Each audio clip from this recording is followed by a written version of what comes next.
you should request a refund. Hold on. Are you doubling? So you have a lozenge plus? No. Is told you. Is the stream live? It's about control. I don't see it. Well, we're What not kind sure of yet. control? I'm gonna give it a sec. It's a double down. Double. It's not a double. No, it's right there. I'm not seeing it, bro. I know. It takes a minute. Does it? Yeah. See, I just found it. You sure? Yeah. Give it a sec. I don't know if I Could like you this. give it a sec? I'm sweating. It's so hot in here. I saw my pits. It guarantees There a it short is. pot. I would love. Welcome to our know- live show. We haven't figured out how to change that title yet. I would love to know if people feel the video quality is better, Or if they can or feel do the. you feel any difference? Can you feel the heat in the God, studio? Can you feel the heat? Because I'm Guys can go to sweating. makeup first? I am sweaty. I was like, can you make me more yellow? What was the title again? I like the Video title. definitely looks a little better. No Kings, No Wars. Your laptop's in the shop, bro. First of all, it's not my laptop. It's our laptop. Yeah. This is a Get community, Steve. The laptop out of the shot, brother. All right, are we live? There's 4 people here. We got it? Okay. All right. Let Okay, me actually all share right. it now. All right. Share Share it. You sharing it? We need to cut these parts from the post. Do we do that? Nah. Do you think the No? first 4 people should get some kind of acknowledgement? I do. I feel like if I was listening to this on the podcast player of my choice and I had to sit through this, I'd be like, guys, cut this out. Or is this actually the best part? I don't know. Yeah. Subjective. question. Subjective. Yeah. Is there objective morality? So you're in the pocket. Tell me about it. Like you were talking some good game out there before the pod He's started. 7 beers drink. He's like 1.5. It only takes 2 beers these days. How's life? I'm hanging on by a thread. Yeah, me too. I mean, you got 2. God bless you. How? This shit is so hard. Yeah, it's so hard alone.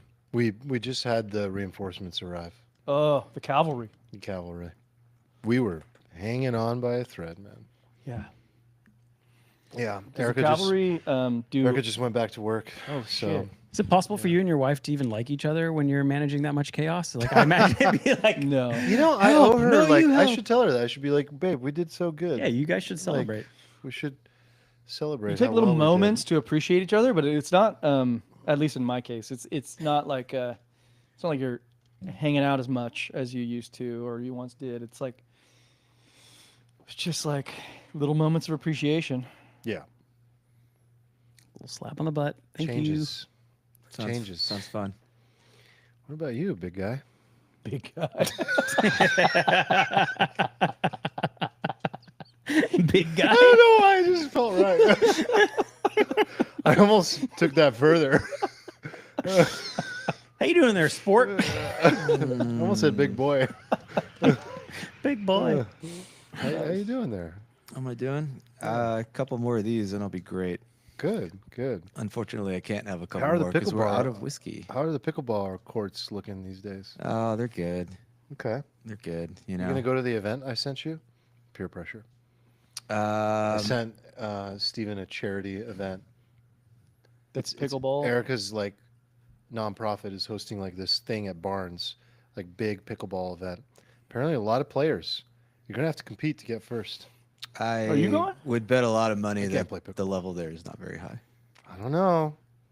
Are a you lot gonna of money. play? Like, I feel like this is one of those things you do. You'd like send it and not go. Well, Erica yourself? was like, "There's gonna be serious players." I believe so it. I was like, I'm not gonna hang. Like, I don't play pickleball. I feel like there's no way that's true. It's all the pickle people. What would be cool is if Just go Steven clean it up. just- Bring home the like, yeah, hardware. if Steven just won it, that'd be sick. Yeah, go win it. Go win it. It's for a good cause. It helps the children of San Diego.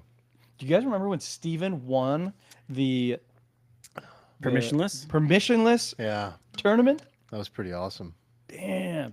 Damn. Alfalfa just came into bankless territory and just cleaned it Oh, up. you really didn't spike the football on that one hard enough. I feel Yeah. like we should have heard about that at least like 7 times since then. Yeah, I mean, other than the very last match, it was pretty easy. The beneath first 4 matches, I definitely could have won playing with the paddle in my teeth, I think. Oh, wow. probably left-handed in the semis, and then the last one was like legitimately. What was the tricky. score of the last match? Do we call it a match? Sure. Well, I don't know. It's Are you your one of sport. those double players that crosses into your teammate's square? Just Oh, like, he's. I got it. I I'll played handle with this. him. He takes over half of your side, Yeah, you might as well just and then go he sit down. takes the side where it's like he's right-handed, so he takes like everything on your side. yeah. That's how But the, it's for the best. that's you how end the up game winning. is. That's how the game is played. Is it? Is that Yeah, the rule? guy on the left has a forehand, so you want him to hit the forehand instead of you hitting your I little don't know these things. I don't know these backhand things. thing. But your backhand's pretty solid too. Oh, my backhand's great. Yeah. Yeah, I'm a threat on the right. That's what she said. Like a nasty flick. How's Okay. your Roll. how's your dink these days? Not What's good. what's the best part of your game? my counters? Counters. The lightning hands, Yeah, I can see that. Ooh. Quick on your toes. fast twitch. Twinkle Lightning toes, I hands, think they called you in counters. Thought he college. was All that Talking all about that spike. Halo as a kid, just like really paying off. Twinkle toes. No, see it. let's not go with that. I can see it. Speaking of lightning hands and counters, I want to bring up the most unrecognized best fighter in the world. This Greek guy called Mike Zambides. I was watching highlights of him this morning randomly. What on the way back from the gym. which tour is he on? Like, He's what- he was a old K1, but he was a Greek guy, just like 5'6", 155 pounds, short, stocky. He was like a fucking terrorist in the ring, active all the time, knocking people out, like 70 wins. Anyway, Dude, we Google talking- we talking YouTube Mike sports? Zambides, and it's just deaths in the ring. I all love day when we long. talk sports right out of the shoot, but Yeah, I like that as a starter. okay, so I have this like You just had a hot take outside. Sports are dead. well they might Sports are dead. sports might be dwindling, Dying. all of them. But I have this like Didn't the Lakers just sell for $10 billion? Did they sell or it's a offer? No, it's a deal. Happened. I think it's the Dodgers owners. Sports are dead.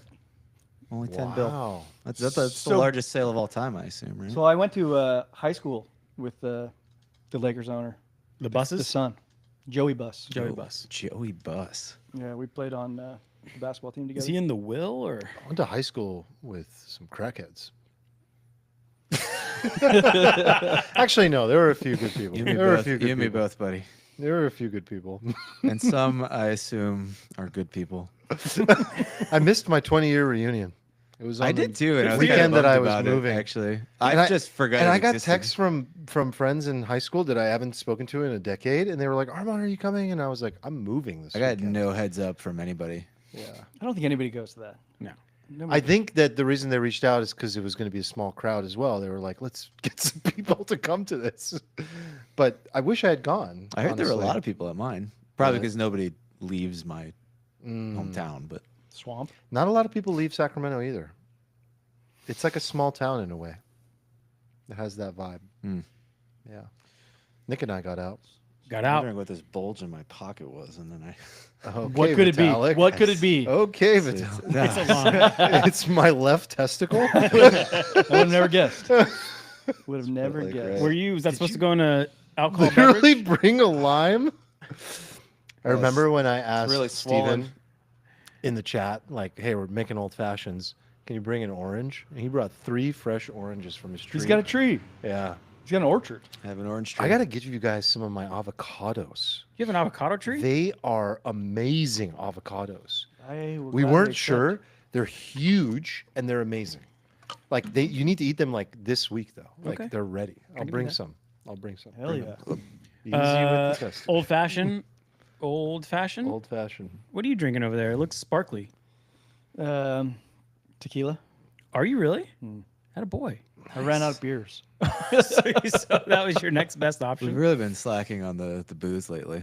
Well, not me, because I brought you guys some nice wine and scotch Ooh, the last. if you month, follow the but- acronym, Eric was next. Gonna What's bring our it back. acronym again?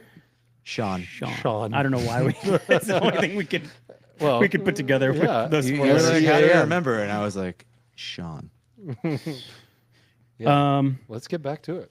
All right, let's give a shout out to our sponsor. Go to ZBiotics.com/alfalfa. Check out the pre-alcohol probiotic. You drink it a few hours before you have your old fashioned or your tequila soda or your salty crew blonde ale, and then make sure you don't feel like crap in the morning. Well, that's where all my beers went. Yep. Wait, you're drinking a beer? I'm not drinking a beer. This Oh. is just a beer that was here. I was like, what the hell? Yeah.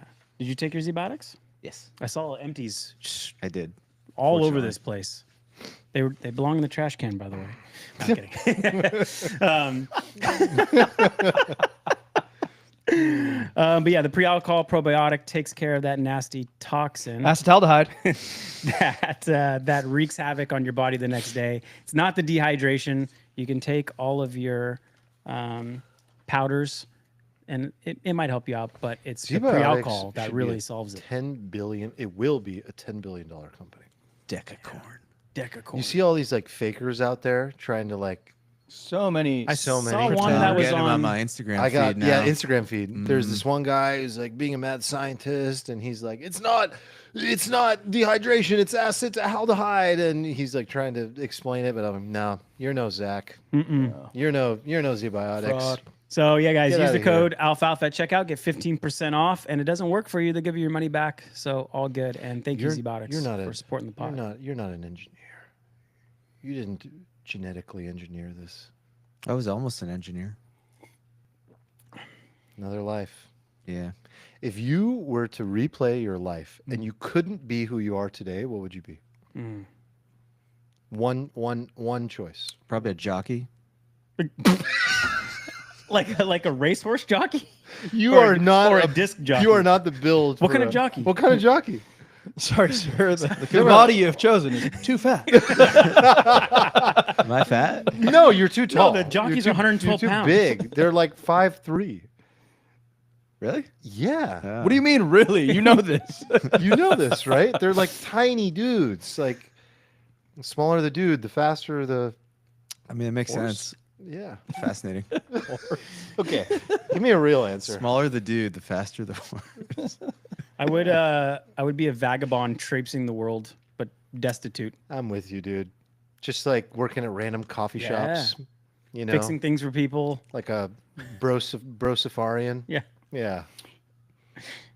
I know the stressors are different for like every path you choose, right? But do you think the stressors are less, like just in absolute terms, if you like live that vagabond life, or is it are you just trading like for like, but like I'd imagine that vagabond life attracts a person who just can ignore most of the stressors. Maybe a little the more stress resilient. You would feel. This is such a good question. I don't think you'd feel the stresses that I feel. Like if I was to do what Nick said, you wouldn't feel these stresses. You would feel the stress of unfulfilled potential. yeah. Good call. You'd be So- like, could I be doing something else with my life instead of just living in the ever present? I've had the in-laws in town this week, and they've pointed out accurately that some of my life choices, some of the things that I choose to ingest are toxic. Alcohol? Or? Yeah. Okay. They're like, that's poison, and I was like, yeah, true. Did you tell them that literally everything is poison? But that's what I'm thinking. Like, but I also get this like, I feel like I'm a pretty like emotionally low stress guy. Even if stress can be high, I take it low. yeah, we know. And I feel like chronic stress is poison. I feel like there's so many poisons. They okay, so our parents are in town. We're monitoring the situation. Oh, I'm so good at it. Okay, so monitoring the situation is like novel to me in particular because I just like don't watch news. I still don't know what it is. But News is poison. News is poison. It's boomer poison. Yeah, this is like news is awful. Like I'm watching just like the depravity of humanity, and there's so like I think it's important to remember that life is beautiful, and like the news sort of teaches you the opposite.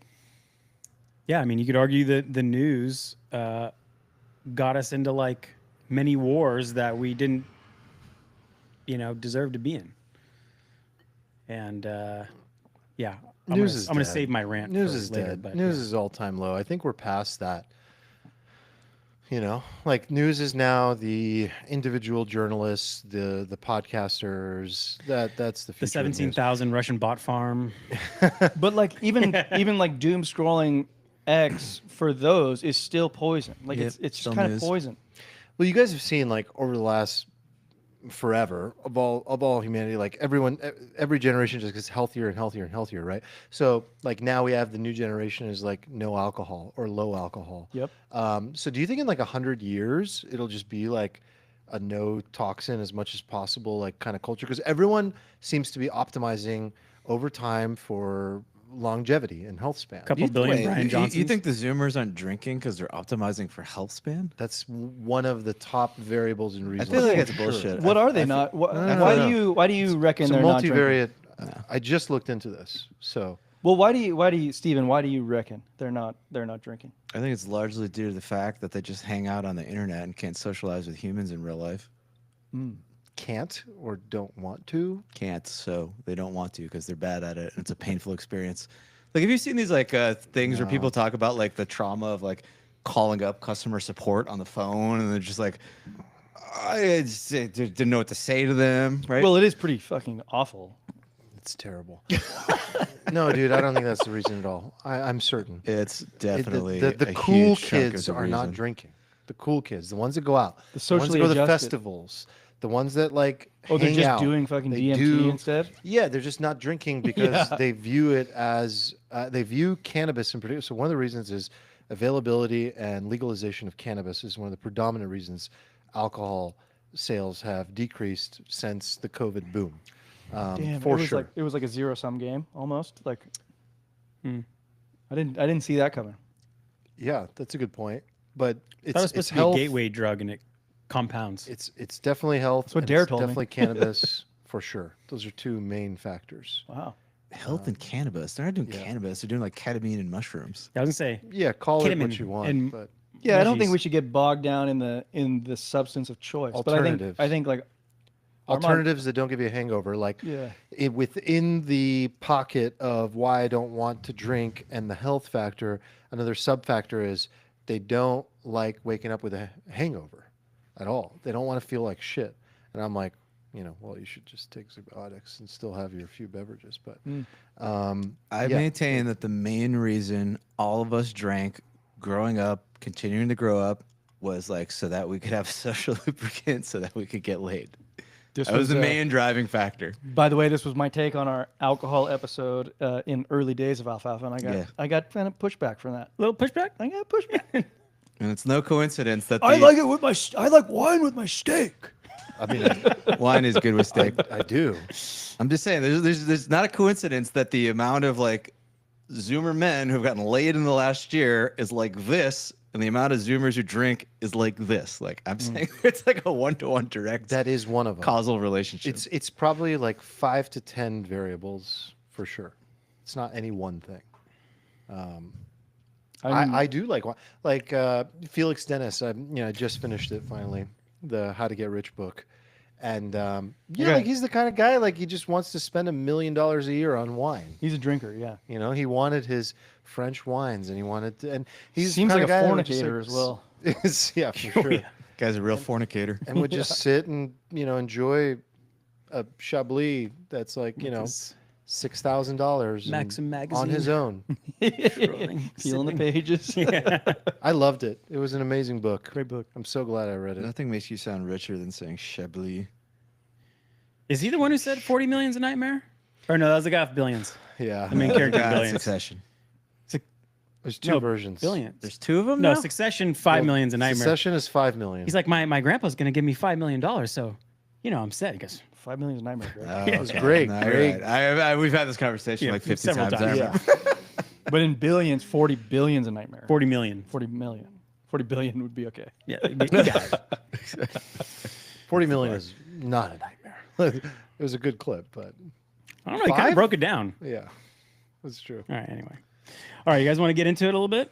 I'm in it. Yeah. What's what are we going gonna get on to? in the poison news, Eric? Have you been watching the news? Monitoring the situation. Okay. yeah. Which situation is that? I'm monitoring the international conflict between Israel and Iran. Armand, I wanted to ask you, do you? I haven't asked you yet, but do you have any family in Iran right now? Have you talked to anyone? Do you know what's going on? Just from you personally, not overall, but like, What's it like? Oh, boy. Grandparents or Oh boy. Yeah, no, I do. Half my family's in the U.S., half is in Iran. So, on my dad's side, half of the siblings are here, half are there. On my mom's side, my mom is the only one, and her two brothers are there. wow? All of my grandparents have passed except my mom's mom. So my grandma is in Iran. And yeah, so it's very, very, very real. Are they in Tehran? They're all in Tehran. Everybody's in Tehran. Wow. Yeah. Is there like, I don't know, gas shortages, like anything like? Yeah, I mean, what Electricity happened issues? after, yeah, big time. So, Trump tweeted, get out, Oh evacuate. my God, that fucking tweet, man. We can talk about that. But the reaction to that was 15 million people fleeing one of the biggest cities in the world. So there's 15 million people in Tehran. Like this was something that's like, I think when you're talking about war as like an outsider, you think of the governments, right? You think of like what should you do strategically or whatever. You forget the human element of it, or at least I did. I did until like hearing the accounts from Mina's parents. They also have family. Your there. wife is Persian. She's from Iran. Yeah, She's from there. Yeah. she's from there. She grew up there. So she's got family there in Tehran and the surrounding areas, and the stories I'm hearing are awful. Like their relative had to wait in line at the grocery store for 9 hours to get 2 loaves of bread, and they have 7 kids.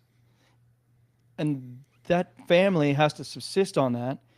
Other people are trying to get out of Tehran.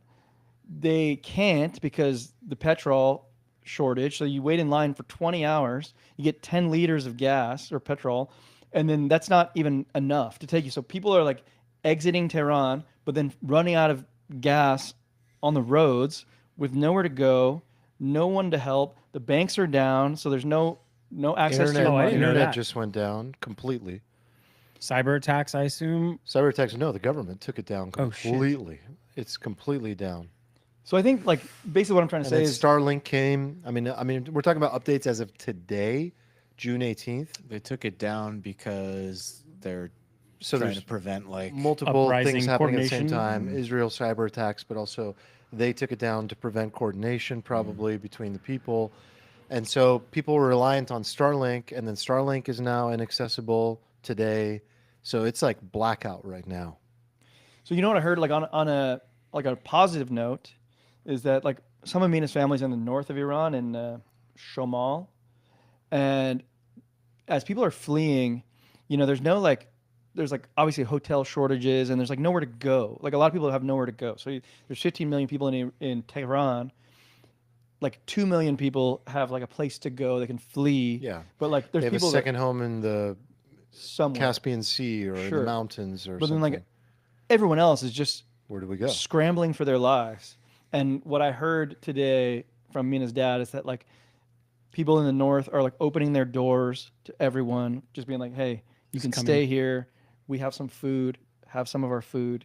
And that's like, it's amazing, beautiful. it's heartwarming. Can you imagine how frightening it would be if you live in Tehran and then you see that the president of the United States, who also happens to be Donald Trump, says evacuate Tehran amongst I think tweets of this basically like, this tweet is worth discussing. But just to wrap your question, Yeah. but this tweet is worth discussing. Like was this a good thing or a bad thing? Because it got a huge reaction, right? But like, yeah, in general, it caused 15 million to need to leave the city at the same time, and then obviously you can't get out. And there's like what would take 2 hours is taking 15. The traffic, and then the gas, petrol shortages and rationing, and you can't even drive. You can't even get out. So people are fighting over, not fighting because they don't fight, but it's like buses are limited. You can't. There's just nothing you can do. So like, I mean, one story, like my uncle somehow found a pickup truck from somebody and like used that to get to some random remote town that was 2 hours away. It took him 15 hours to get there, and he just arrived. whoa. My grandma said, "I'm not leaving." can't. Yeah, it's like more of a She's not burden to leaving. leave. Yeah. And she's 15 minutes from District 18, which Israel just said, if you're in District 18, get out, like evacuate, which is just south of the airport. More like 10 minutes, actually. I looked it up on Google Maps today. And she's just like, I'm not worried. Like, I'm not worried. It's going to be fine. Like, they're not going to bomb civilians. That's her belief. This is going to end soon. My kind of chick, by the way. No, it's amazing. I mean, I talk to my grandma a lot, and it's very interesting. I can't talk to her right now. I sent her some messages, and it's blackout as of today. But based on what my mom told me, she's like being stubborn and not leaving. It's also being optimistic. It's also being like, what can you control? When Yeah. you get to a certain age, like you can't just like get up and go. Like No, yeah, she can't. I mean, she could, but she's just like, for whatever reason, stubborn and doesn't want to leave, and is like, it's going to be fine. But the point is, like, so to discuss this, like, why, if you are about to bomb the entire city of Tehran, if you are about to try to gut out the Islamic Republic, the regime, and you're about to bomb the whole city in order to do so, then that's a positive tweet, because you're saying to civilians, get out. But if that's not what you're doing, all you did is cause mass hysteria. And there is no world in which they're about to go and bomb all of Tehran. No. They're going and they're strategically bombing certain sites. So what do you guys think? Was that an irresponsible tweet, or was that a positive to say, hey, get out of Tehran because we don't want you to get hurt? Even Trump thinks it was irresponsible because I think he deleted it. He did? I'm pretty sure he deleted, he deleted it, which yeah. is like, I've never seen him delete a tweet. So Yeah. that should I mean, I tell think you the all whole you know. thing is I mean, the White House irresponsible, but- apparently came and said, like, that isn't what he meant. What he meant was X, Y, and Z, and they started cleaning it up. He just meant, like, this is like your last warning to the regime, and you need to come to the Who's negotiation. the White table. House aide was like, so Mr. President might have been interpreted as I you could were just going jump in to here. bomb the whole city. Maybe tweak, edit. Oh God. Yeah, Okay. not good tweet. But I'm in the incredibly irresponsible column I have for sure. like the thing that I've been overwhelmed with is this sentiment of like how to feel about this when it's like closer to you, like how we are, where it's like closer to us than just like you're just observing and looking at it strategically from like a government versus government perspective. One of the things that I'm struggling with is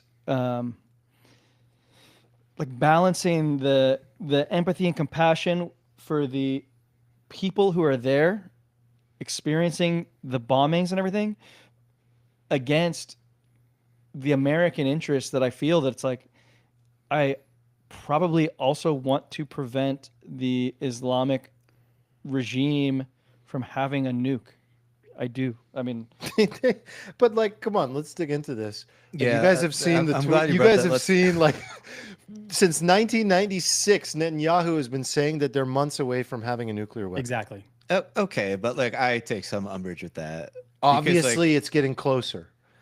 right, but like Time is a benefit, but okay, like, so like yeah, okay, so I got the receipts here if anyone wants to go through. no, I get the receipts, but like, do you remember? hold on, let's hear some of the Yeah. receipts. Well, do you remember in like 2012 or something? Maybe it was 2012. I don't know. It was a while ago. He had that like picture of the bomb that In was front like of the from UN. Wile E. Coyote. He said by next the acme spring. bomb? By next spring. Yes, but in fairness, like following his picture of that hilariously drawn cartoon bomb, like they did like the Stuxnet virus thing, right? And basically like blew up a bunch of shit. So it's entirely possible they were close to having a bomb. but we've done this before. We've done weapons of mass destruction. No. and we've done all of this before. Okay. We've been through this whole this charade. Is, this is a good debate because what I'm going to throw out. Stuxnet was 2009 and 2010. He spoke in front of the UN General Assembly in 2012. Yeah. So like they And then did that 3 and years then they prior. killed a bunch of scientists after that. Probably. Okay, they killed the scientists Yeah. in 2010 and 2012.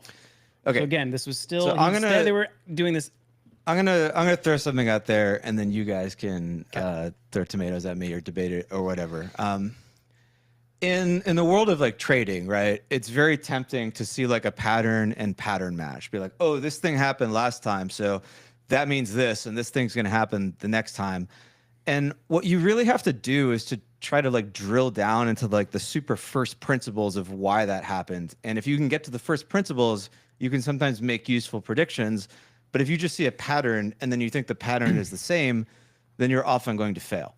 And I am currently getting the vibe that it's like kind of like a mid take to be like, oh, like no war, like we said this, like they've always had a bomb, blah, blah, blah. So it's just like Iraq.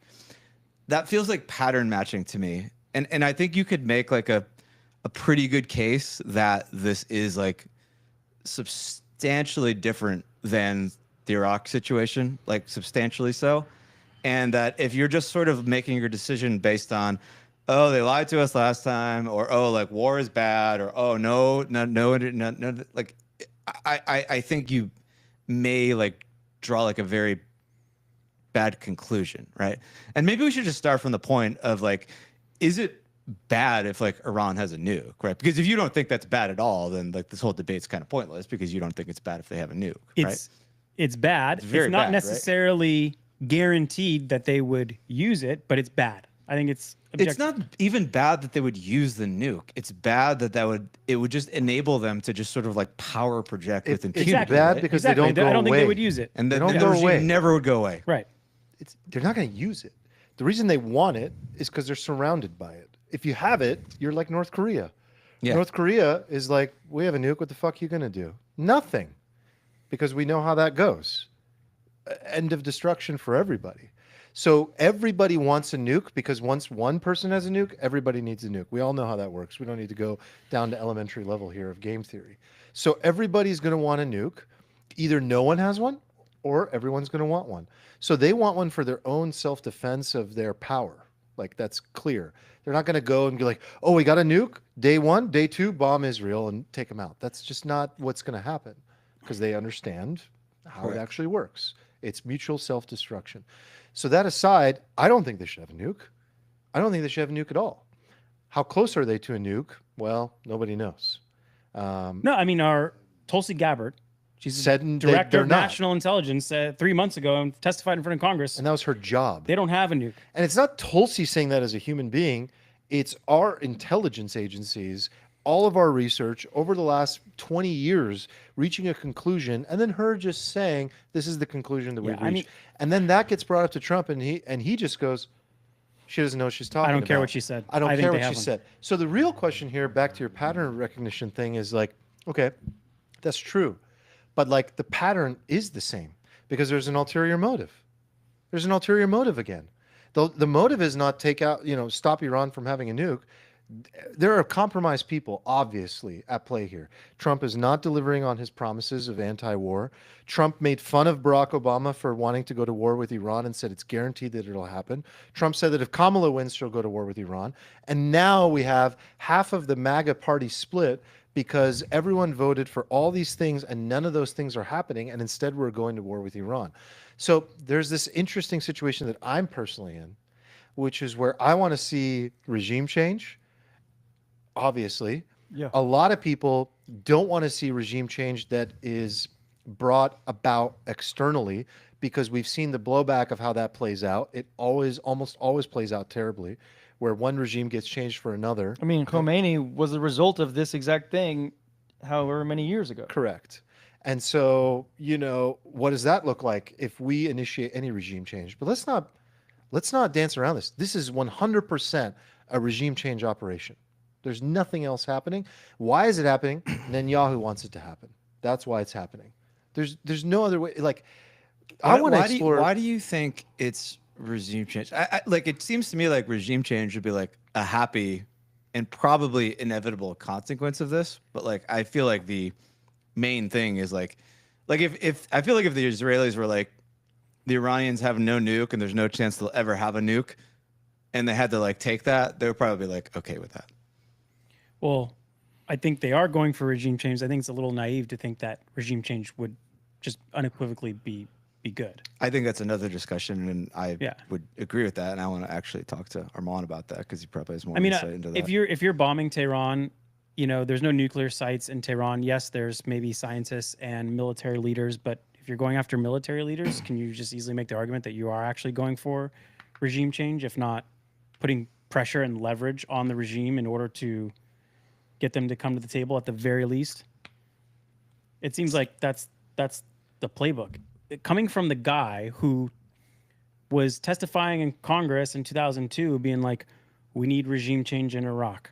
There is a crazy maniac. He's feverishly going after a nuclear weapon. And if you go in and win that war, I guarantee you there will be enormous positive reverberations in the region if we go and topple that regime. Like, again, I'm pattern matching, but like this is, and again, like we went off evidence. Have you guys ever seen the, this is so funny, or not funny, but I happened to watch the movie Green Zone last weekend just out of pure chance. Have you guys ever seen this movie or know what it is? Matt Damon is the main character. He's like a chief warrant officer in the army, and his job is when they land in Iraq, his unit's job is to find the WMD. So he gets the intelligence, he goes to the place. None of those. Comes up short 3 times. Anyway, the story plays out that in the intelligence community, there's this super secret source. In the movie, they call it Magellan. In real life, that guy's name was Curveball, his code name. Turns out, in both the movie and in real life, that this intelligence source, which was handled by a third party, in real life, the German intelligence, he just made it up. He's completely made it up, but it provided enough cause to go into Iraq and do it. And he later admitted, I made it up because I wanted to see the regime be overthrown. Huh. And this is, you can watch podcasts about the CIA agents talking about it. It's like very open. You could probably search Curveball or whatever and find all the guy's information. And now we find ourselves trusting a third-party intelligence person. You know, we're trusting Israel with this when our own intelligence says we can't prove it. And we're just going to go in with them on this based upon their intelligence. I mean, it's wild. Like, I can't believe that there's more sirens going off. I mean, you mentioned it, that, yes, this kind of smacks of Iraq in 2003, but, like, I don't see that on the news as much. I don't see it in my, like, Twitter feed as much, that this was, like, almost a mirror image of this whole situation. Whole exact mirror image. Well, except that, like, Israel is us this time, and we're like the UK with like bombers that we need or something, you know? Like, it's not like there's not like a strong appetite for, like, there was a very strong appetite for war back then. So that's a huge difference. Like, I would say right now that the appetite for war is actually too low. Like, if I were to make a criticism, I don't like war, but like war is like sometimes necessary if you're like a realist, right? And a huge chunk of even the Republican Party, I would say like the majority of Trump's voter base at this point, is just like vehemently anti-war. Dude, I don't know if it's my corner of X and Twitter, but like this to me looks like the most unpopular war initiative ever. Like, I've never seen such, like, it's already started with Tucker and Tulsi and that comedian and everybody, but it's Dave like Smith. Yeah, it's like a huge swath of people the citizens of America do not want to go to war. They don't care. They're like, we don't have a problem. They understand that the Islamic Republic like regime is evil, but they're like, they haven't done anything to me, and I need my country taken care of right now because that's what I voted for. I agree. I want inflation down. I want grocery prices decreased. I want to buy a home. I want better health care. That's what people want right now. They do not want war. I've never Armand, seen a will be larger... greeted as liberators. Yeah. The Iranian people want the same culture we want. They want our lives, and you'll be greeted as a liberator. And it'll only take 2 weeks. 2 weeks. To be fair, one bunker buster bomb, and you'll be greeted as a liberator. You'll go down in history. Is there evidence? No, we don't have exact evidence, but you know, you don't want the mushroom cloud being smoking gun. I mean, all of this was said in 2003. The evidence thing is ridiculous. We could just use our fucking brains for this. The Iranians have like censorship, like enrichment facilities 300 feet underground in mountains. What the fuck do you think they're doing with that? For we power, know what they're doing. Power generation. But is it 2 weeks away, or is it 3 months away, or it is it next doesn't spring, matter. or is Like, it it- 3 to it- 5 years? like, Why what do you- now? You have to ask yourself the question: Why now? Why let it even get to why that point? immediately now? Well, this has been planned for years. There's a good reason why immediately now. It's like why immediately now is like the Iranian like military capabilities are just like severely degraded like in a post October 7th world, and they haven't built them back up. And you have like Trump in the White House, so like it's like obvious why Israel would want to do this right now. I think Bibi's just on a roll. Like he got this excuse to go in and smash Hamas in Gaza. He got an excuse to smash Hezbollah in Lebanon. He's on a roll, and he knows that he's a mid-70s, late 70s guy. I don't know how old he is. Just think about And legacy. he's just my legacy could be I could be the one who took down the regime. So we don't need to do this now, but like I'm going to do it now. And I don't even know if he asked President Trump to come in, and Trump said no. And he just called his bluff and said, "Fuck it, just send him anyway." He won't admit that I went against him. 100% told them what they were doing. Like, there's no world in which like they do something and don't tell us. And like you can obviously see the game theory on how like they would tell us, and like we would be happy that they're doing it. But like if you're Trump, you definitely probably want them to take out Iran. Do you really? Even Yeah. though you had this like diplomatic process going on, and No, okay, so like, this seems I don't so think weird. It's, okay, so they bombed them on like day 61 of like Trump's deadline, right?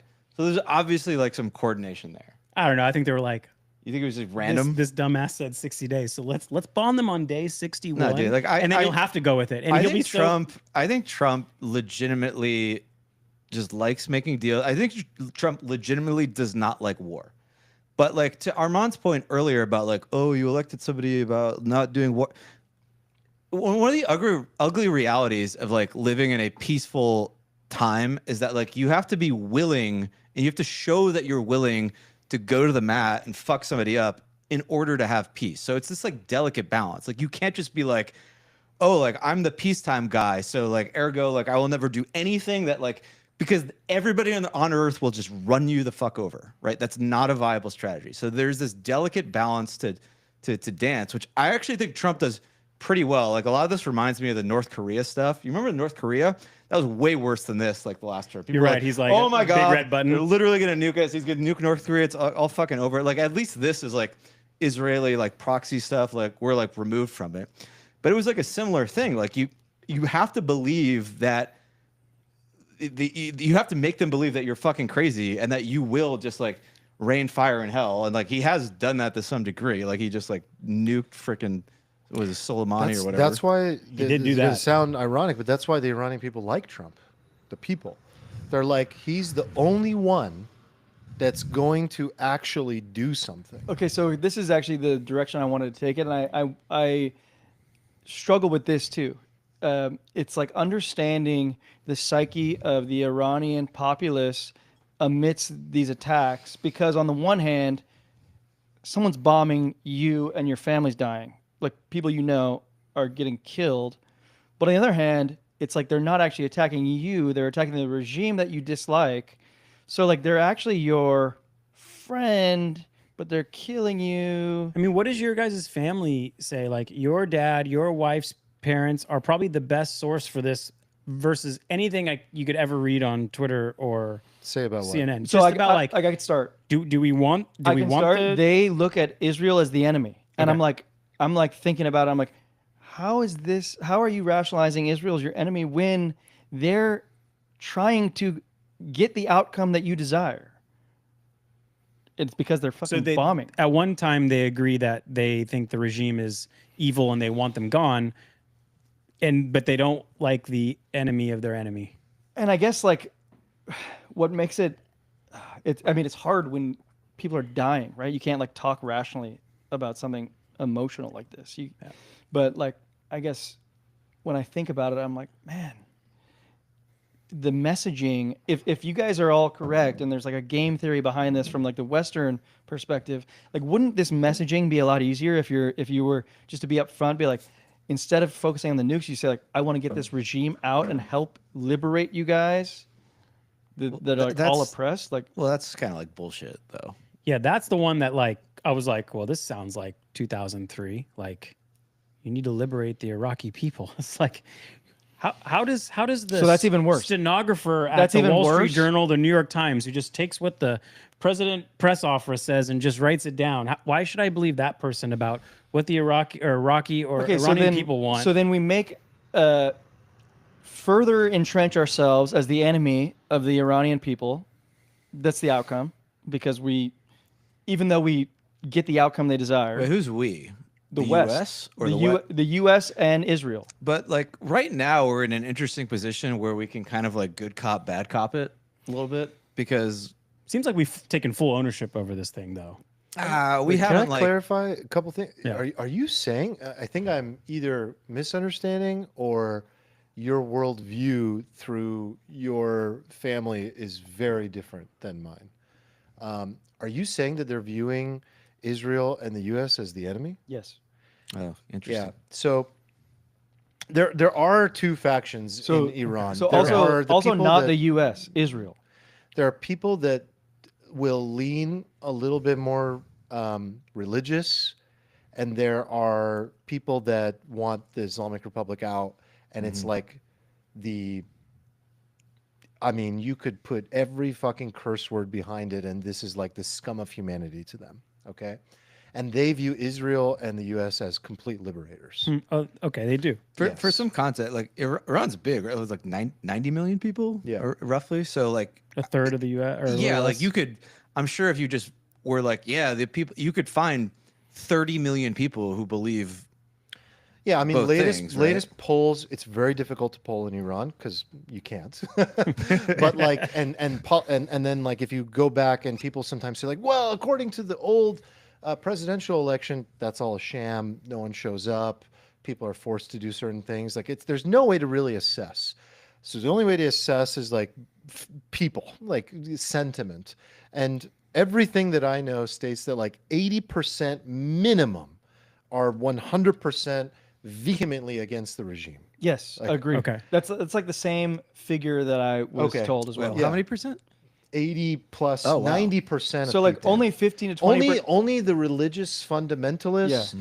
people related to the Islamic Republic, people that work for the Islamic Republic, people that are fed by it, people that are in bed with them, people that make money from It's them. like the Hasidic Jew Zionist group. yeah, in it's yeah. just Israel. the fundamentalists. And is 15 to that number 20%. for like 40 and under like even higher? Yeah, Oh what my would- God, what would- it's what do you think- 100% are against. What do you think? Yeah, what do you think our group would think if we grew up in Iran? 100% against. And how would we view Israel? You think? as like the possible again I think there it's like indifferent Israel okay whatever But they're literally- Israel right now Israel could help us Israel could apply the pressure that could help us uprise and get out of this. You think that's what they're saying though? Because I they're know that's what literally they're saying. bombing and killing. I know for a your fact friends and family. I know for a fact I can Well, play you messages how right many, now. How many That's what they're civilians are saying. actually dying in Iran right now? They're not civilians dying. Like very, There's very, not civilians dying. very few. If you happen to be the neighbor of a general, maybe you. Yeah, like they bombed the Islamic Republic, like Central, like network nation, a news nation. Yeah. So some civilians died there. No, but I'm also saying that we're not in a mode. They're not in a mode where rationality is winning. Like you're getting bombed and you're fearing for your life. That's not. It's not this yeah, thing. nobody wants to get bombed. Yeah, So it's like and it's like- terrifying, and it's like I really hope All that night our you're people hearing don't get hurt. explosions. Like you can't sleep. Yeah. Like, it's you're evacuating. You're getting stranded on the roads. You can't buy food. Like this is not a rational environment where you're like, oh, okay, so yeah, but the liberators are the good guys, right? No, Like, but it is. That's exactly what they're thinking. They're not according to. I think what I'm that hearing. I love think this that discuss. I think that, and it's fascinating because I've always felt it. I was unsure, but I think that there's a slightly different worldview that you're receiving. Of course, and like Okay. like But I Steven can tell mentioned, you- everything's like biased according to Yeah. who you hear it from. Yeah, and I think that like there are so many factions, right? But if we were to paint a really broad, stroke brush, this is it to them. This is happening. This is it. This is the moment. Reza Pahlavi, the son of the Shah, I was just gonna ask you about that. posted the video saying, "This is the moment. It's happening. This is what we need to do. Don't worry. There's a plan. Our moment has arrived. Let's do this. So And then you have people that are like, oh no, fuck the Shah's son, and all this stuff. But I'm telling you, 80%, this is the plan. This is happening, and this is the path moving. Okay, forward. so to Nick's point earlier, one of the hilarious things in retrospect in Iraq was this whole like we'll be greeted as liberators line, and this was like sort of a trope that was repeated throughout the Middle East. If we just like get rid of all their leaders and install democracy, they'll just love freedom and be like really into like the West and everything. And then obviously that turned out to not be true, and the Arab Spring was like probably that's like a terrible disaster. solution, because the solution has to come from within. Yes. The solution has to come from the Right, people. but that's what I'm sort of getting at. Like, wouldn't like from my perspective, the Iranian people are like very different from like the Iraqi people. Like Iran, like used to be like different pretty by everything. They're used to be like different by- very. It used to be like a pretty Western place, right? I mean, it still is very. pretty Western. Yeah, even with a dictatorship, 70% of scientists are women.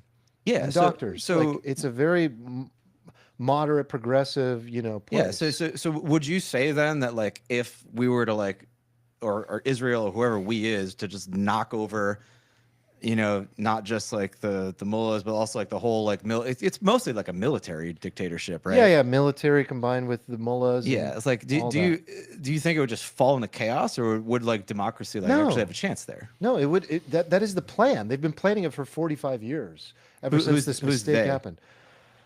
Well, the son of the Shah. I mean, people have been planning, but the predominant plan that would take over would be Reza Pahlavi, the son of the Shah, would come in with a transition government. There's a plan in place. There was a summit 2 months ago, Iran Prosperity Project. The top people from Iranians from the diaspora, people that left Iran, from all around the world. We're talking about the CEO of Uber.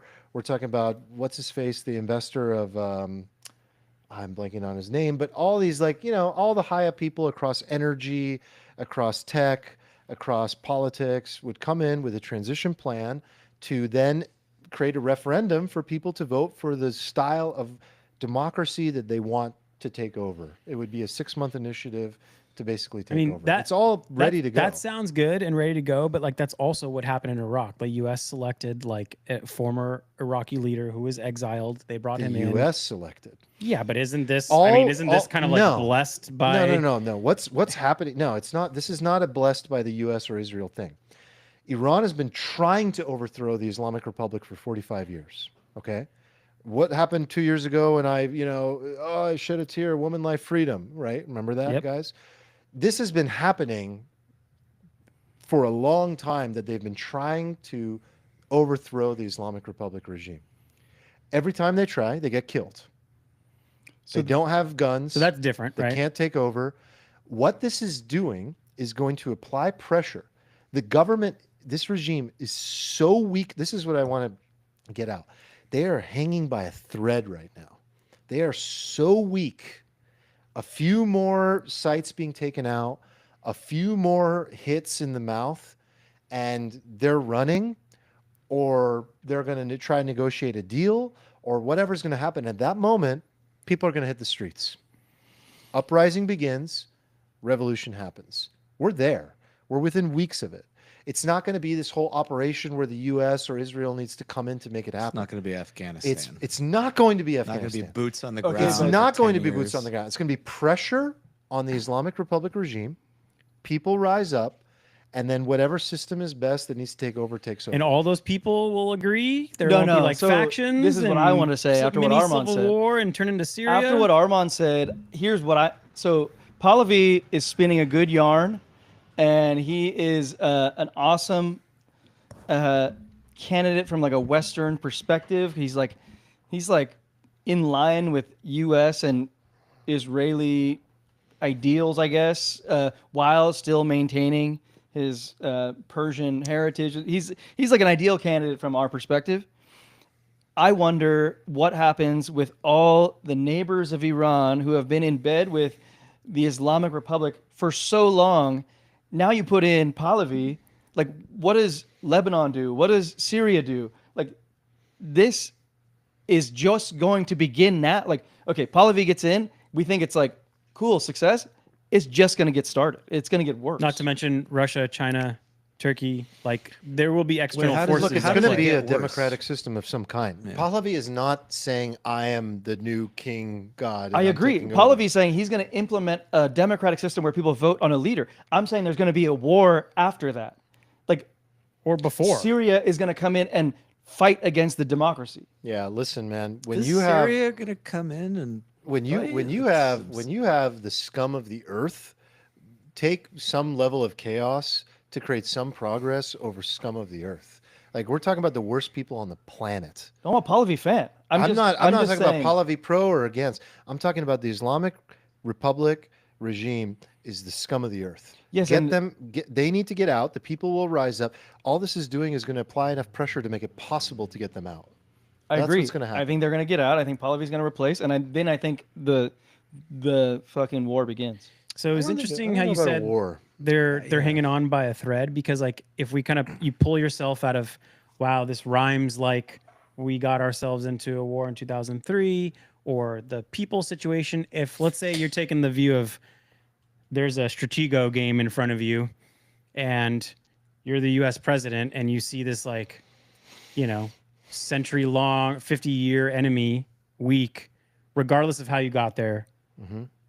Do you just take that opportunity because That's what they're doing. That's what the you have to understand the amount of intel the U.S. and Israel have about what's going on inside of Iran. That's why they're hitting it now. Trump probably wanted to do it his last term, but this was like as soon as he came back to office, he was like, "Okay, what's up? What's the latest? How weak are they? How are the people feeling?" Like He probably got let's intelligence make at this some point happen. that they wanted to kill him personally because he took out Soleimani last time, and he's probably not afraid to Yeah, push Dude, I push him mean, over.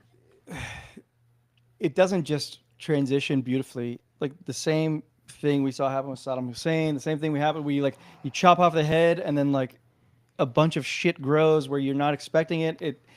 That's what I mean by saying But like that the real war Iran begins. Yeah, but the didn't people have this, will like, deal with it. 85% of the population that was just like sitting there for 5 decades, like waiting for this outcome. yeah, though, they're right? Isn't it They're different? dying for this. They're literally the most like miserable an appetite people for some like dying crazy for this. insurgency, like to be. Right. But I right. mean, don't you agree that a little It's bit very different that there than- will be outside forces inflicting chaos? Like China's been getting oil from Iran at a massive discount. But China and Russia have been like noticeably absent from this, like right, Yeah. like they've been pretty quiet.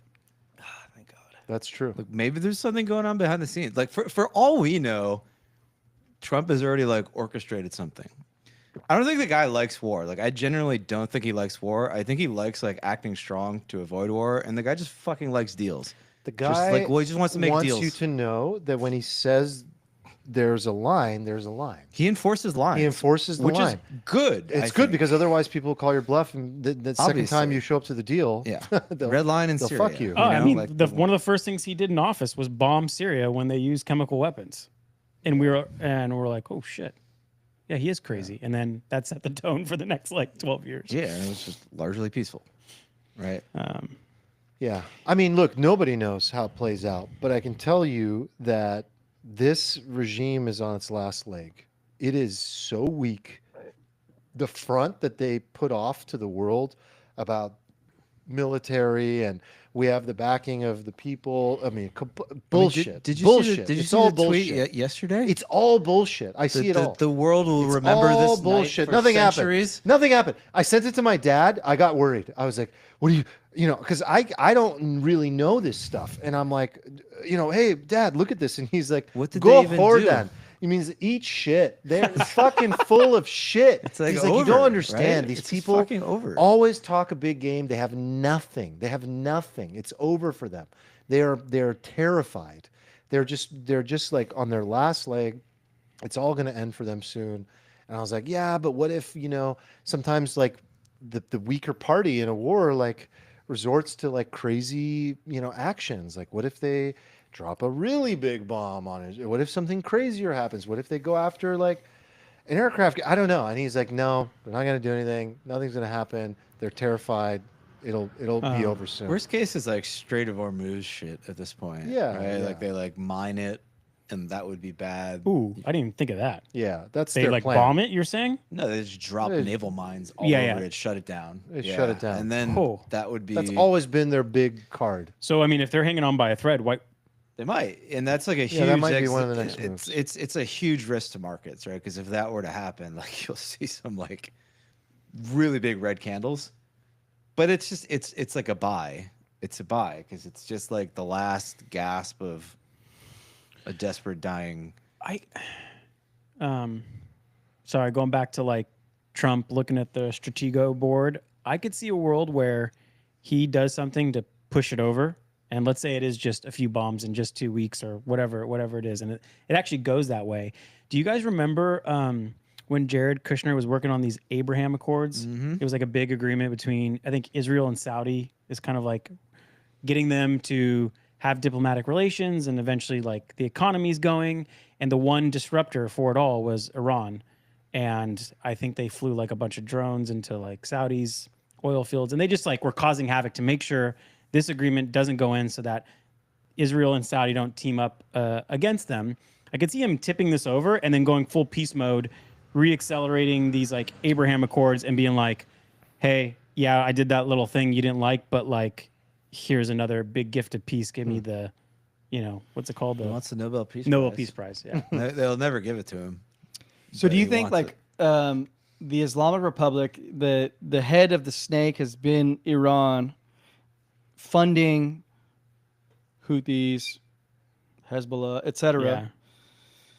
We remove the regime, and then we get just an era of contentment. No, I in mean, the all Middle those East? factions split up. Like you killed Osama bin Laden, but now there's like 37 different brands of Al Qaeda. One just rebranded and took over Syria. I mean, like they don't go away, right? Those people don't. I think if Iran is they're gonna need a gone, new I think- funder. They I think rebrand. I think they largely go away. I think they largely go away too. This is going to reshape the world This in is like ways the people head don't of the understand. snake that It you're really cutting is. off. I think this reshapes the Middle East. I think this reminds me of Peter Zion, predicting like a lot of this Iran stuff as well, how much it's going to reshape the Middle East. He didn't know exactly, but he talked about predicting. I remember this very clearly. Like in the next few years, there's going to be this thing that comes out, but he had this weird prediction about like Turkey and Iran might go at it. But what's happening is what's happening. It's going to reshape the entire Middle East landscape. Like if I'm just an average U.S. citizen, like why should I care at all? Like, does it at all affect those top 5 things you listed? Like other than being like, hey, it's nice that the world is kind of getting Well, along Reza more. Pahlavi is sort of on Team West, so he's not going to look. But what would that mean for me? that he's not looking to, like, Iran's not looking to annihilate you. Yeah, they're not looking to annihilate me. But, either, like, and I think they I really weren't don't believe anyway. they can. No, I think the current regime Can't do was shit. all about death to America, even though their capabilities weren't there. Yeah, I mean, It's just a religious propaganda chant. It It's is, but nothing. like, okay, so let me tell It's you a funny nothing. story. Like, it's not that funny. I mean, this is a reality. Mina, when she was in elementary school, they were forced to walk across the American flag and like stomp all over it. Like, it's ingrained in you to hate America. And none of them do. but that she moved to And America. none of them and, do. Like, They're forced to do things. I know, but like and Reza none of them Pahlavi actually under do. that regime would never do that. Like, that's why America would like that. okay, but it still doesn't affect me as like a I see. average U.S. citizen. Okay, what do you think the biggest threat to America is right now? threat? But I'm not talking about America like the flag, the country. I'm talking about like No, my do you- life as well, citizen. Are you just saying like how The does threat this to America ultimately becomes a threat to you as a citizen. Right? This is the problem inherently. Like if you want to just run all of government with like people saying like, well, how does this affect me next month? Yeah. This is a problem inherent in American politics is that like everybody plays like 6-month games. Nobody is able to play like a 2-decade game like China plays, right? Because everybody is at the whim of the populace and their emotions. I'm okay right? to play a 10-year game, but just show me how it's Okay, going to so help what's me. the biggest threat to the U.S.? I don't know, unstable markets, oil instability. I Like think I don't the actually. answer- It's China. China is like our biggest geopolitical rival. Right. China is weaker in a world where like Iran doesn't exist anymore, Okay. right? Because of they don't get cheap oil, or They're so teamed up with them. Okay. Yeah. Okay. Like China, like energy is a huge Achilles heel of China, oil specifically, like any oil domestically.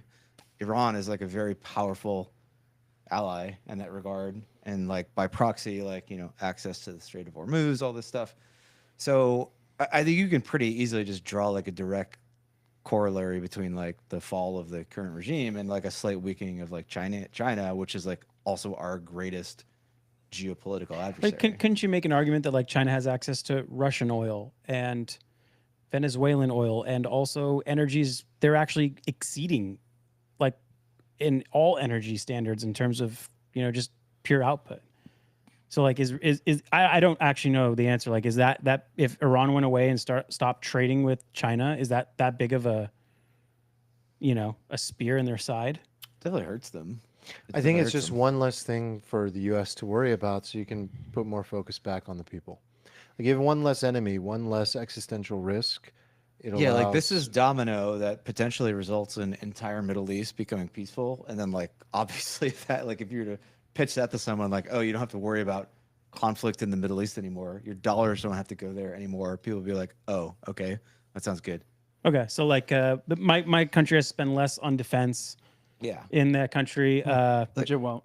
Which it definitely won't. won't Like, spend I less on think defense. Iran is like like it is like the thing that is fucking up the entire Middle East right now. Like we're cutting deals with the Saudis and the Qataris, and like everything is kind of like there to fall into place. It is like the Iranians that are like they got all these like proxies that they're funding I that's just get blowing up the whole suspicious region. of these like linear arguments that like especially in a very dynamic ecosystem like the Middle East that like oh you fix one issue and then linearly like these other dominoes fall. let's not get like, it twisted. I don't Yeah. think you do this and you get peace in the Middle East. yeah, you might get more I think- chaos in the short term. right? Yeah, you might. I mean, I think Eric raises a good point. I mean, we have no idea how this plays out on the back end of like, there's a vacuum and somehow it has to get filled and a lot of different radical factions might show up. But I do think this is very, very, very different than Iraq or Afghanistan. It's you so don't have a different. bunch of tribal groups showing Just up. seems like the playbook to get us along feels eerily the same. Of course, it's the same. Yeah. Like this is like one of those instances where like nuance is important. Like I always hated the Iraq War. Always thought it was stupid from the very first day. Still do think it was stupid. Hated Afghanistan. Not in favor of Ukraine. Like I don't like any of these wars. And then like I'm generally like skeptical of Israeli influence in U.S. politics, and like what's happening in Gaza. But that being said, like I look at the Iran thing and I go like, oh, this seems like a plus EV thing to do, so to speak. And I would bet like a lot of money that on balance 4 years from now the Middle East would be like a better Yeah, I would place. I have a question for you guys. So we were texting a little bit about this, but how do you guys feel about Trump's actions throughout all of this? Do you feel like he's in line with what he promised you he was going to do? Because Yes. I mean, all people are freaking out. Like this has been very, very, very unpopular so far. No, I think it's a very fair question, and I think it's worthy of like looking back at those days from the moment he was inaugurated, because a lot has happened, and on the one hand, that's what he promised, that he would like do things, That's true, man. and he has fucking He's done definitely things. doing things. And like if you compare that to the alternative, That's true. the alternative was like nothing. I don't know if nothing was getting done, but you had somebody in that seat who was incapable of doing anything because he couldn't even fucking speak. Truth. And the alternative was she could speak, just couldn't put the sentence together. Could speak words. And she was right there as well in that other seat and didn't do shit for 4 years either. So like, I don't know. I think I look at Trump's first few days, what is it? First few months, 6 months. 6 months? Funny that it's only been a few months. It's a few months. So much shit has happened. Feels like it's been like 3 presidents. I'm tired, boss. I say I'm tired, boss, in the Discord like every other day. It's just so much. I Dude, think monitoring the situation makes you really tired too. It's so bad. all this stuff, it's like you can't even gauge it. You can't judge it because it's all like it's all that we'll see parable, like that we'll see. that Chinese parable where, things keep happening and his response is always, we'll see. Because like you can't judge it yet. Like you have to wait. I mean, I don't think he's acting any differently than he's acted previously. I mean, Steven, you had a pretty quick response. But he's acting differently than he said he would. I He said no totally wars. disagree with that. No, he literally said Totally- we're He not literally said the words, we are not I am an anti-war. We are not at war with Iran right now. Well, we'll we see. are not. Yes, we'll see. And right, and like again to my earlier point, to think that you can just it might be wave a right magic now. fucking wand and say no war and just say to demonstrate to the world that you're never going to do anything aggressive and that the end result of that will be peace is fucking asinine. Like, of course, We have to make a couple assumptions here. If he was to start a new Middle East war, that would be very much against what he yes, talked but about, right? what he's doing in Iran versus what Bush did in Iraq is like completely different. Like this So is far, this is an so far. this is an Israeli But led people thing are reacting because they're scared because they're and worried. pattern matching and they're not thinking very they're deeply. not pattern through it. matching. They're literally freaking out that we're about to start another WMD witch hunt in Iraq like we did, and we're going to do this in Iran. Dude, you can That's really, what they're worried You about. can really freak the fuck out if you imagine Russia or China getting involved on the other end, and you're just like, oh shit, it's happening. The Russia thing that has been going on is way worse than Iran. Way worse, right? And like we are not like starting stuff in Iran. Like this is obviously the Israelis and Netanyahu. Like Netanyahu obviously for a long time has had a big boner for like wiping Iran off the map, basically, right? This guy is so bloodthirsty, man. He is for sure, and he's definitely falls in the category of people who like do ugly things in their mind because it will achieve like outcomes that they think are like sort of for the greater good. No, this is in a all most just generous whiplash interpretation. of what these people have gone through. That's all that's happening. Sure, Trauma. Yeah. but like to say that this is like Iraq was. We had these guys in front of Congress just like lying to us, advocating for us to go to war, for us to be the aggressors. We were leading a coalition, right? Whereas like, imagine the situation Trump is in right now. He has this like pro-Israel coalition. He's got the left that unanimously hates him. Within his own party, he has neocons and he has like this gigantic MAGA faction that just fucking hates war, right? And he's like juggling balls between all of these things, like even within his own party, right? Like legitimately more than half, I think, of the people who voted for Trump, like want to like crucify it. Like you saw, like he referenced like Dave Smith, right? Who's basically just been running like an impeach Trump campaign now because of. But I don't think this. Iraq, I mean, Iran. This is the job. I mean, this is not like unique to Trump. It's the Correct. president. So like, you know? I think what he's doing is very But can difficult. we? Something has changed. What has changed? The tune has changed. I haven't seen any notice. I don't know. I mean, if change in I tone. want, I don't even need to get too tinfoily to see that like Elon comes out and freaks out and starts like blowing the whistle, saying like this guy Epstein, blah blah blah, and then he's like, oh, I kind of regret this, and the next thing you know, we're in this like verge of war. Like there's all these tweets about Trump being compromised and something has changed, and then all of a sudden he's against Elon, he's against Tulsi Gabbard, he's against like all the people that like he's slowly starting to do his same pattern of like, oh, we're friends, oh, we're not friends anymore, and then he starts firing people and he doesn't trust people anymore, and he seems compromised to me. It seems like there's an ulterior motive. It seems like there's an alliance with Bibi, and I mean, I don't think people are wrong when they say that our president is not thinking America first. I don't think he's thinking America first. I think that's. I think it's very justified to have that reaction. I think it's a justified criticism. I think it's pattern matching. I don't think it matches reality. I don't know why you keep saying pattern matching. He's literally not doing the things that he said he was going to do. This guy I'm literally not matching it to Iraq. sent a drone missile at an Iranian general his first term and wiped him off the earth, right? So this guy has not been like a dove forever. Like Yeah, we're not saying he's incapable or should never do anything to this point, aggressive. like he still has not fired a shot at anybody in his term. So like to this point, he's done less than he did last time. So to say he's like jumping off the rails doesn't make sense because like he's been more restrained this time than his prior term so far. Yeah. So like you're maybe anticipating that, but that's not the reality. That's what people so are far. freaking out about. Yeah, They're and- freaking and- out and- that it's stop him. It's about to start. Like, we don't want any of this. But Well, there's I think it that's goes healthy. beyond. It's like very healthy that there's that gigantic pushback within his own party, even. It goes beyond war, though. I mean, it's like it goes into economics. It goes Yeah. into this like tariff stuff. It like he's All things he promised. The though. tariff stuff was all stuff he promised. Maybe I people slightly were misjudged. like, people were like, nah, he won't do that. Like the problem with the tariff stuff and the other stuff was where people weren't like, you didn't tell us you were going to do that. People were like, we didn't think we didn't think you actually meant I it. didn't take you literally. Right? Like, so that's mostly been his I problem. mean, in you've other seen the stuff. tweets of him like basically poking fun at Obama, saying like Obama will bomb Iran to save face. And by the way, you say he hasn't done anything. I mean, Ted Cruz basically said we bombed Iran. Like We he didn't came out bomb. on Tucker Carlson yesterday saying that, or today saying that. Like How did Israel we, is how did we is- bomb Israel Iran? is because Israel is the United Exquisite States. intelligence, my friend. Israel is a Ted proxy Cruz, of, who doesn't know how many Israel is a people proxy live of the in United Iran? States, man. You know, that or was is a it dumb- vice versa? You can't on the one hand say like Jesus. Israel is like wagging the tail of the president, and then 2 seconds later be like Israel is a proxy of the United States. It's like you got to pick I a mean, lane. it goes a little both ways.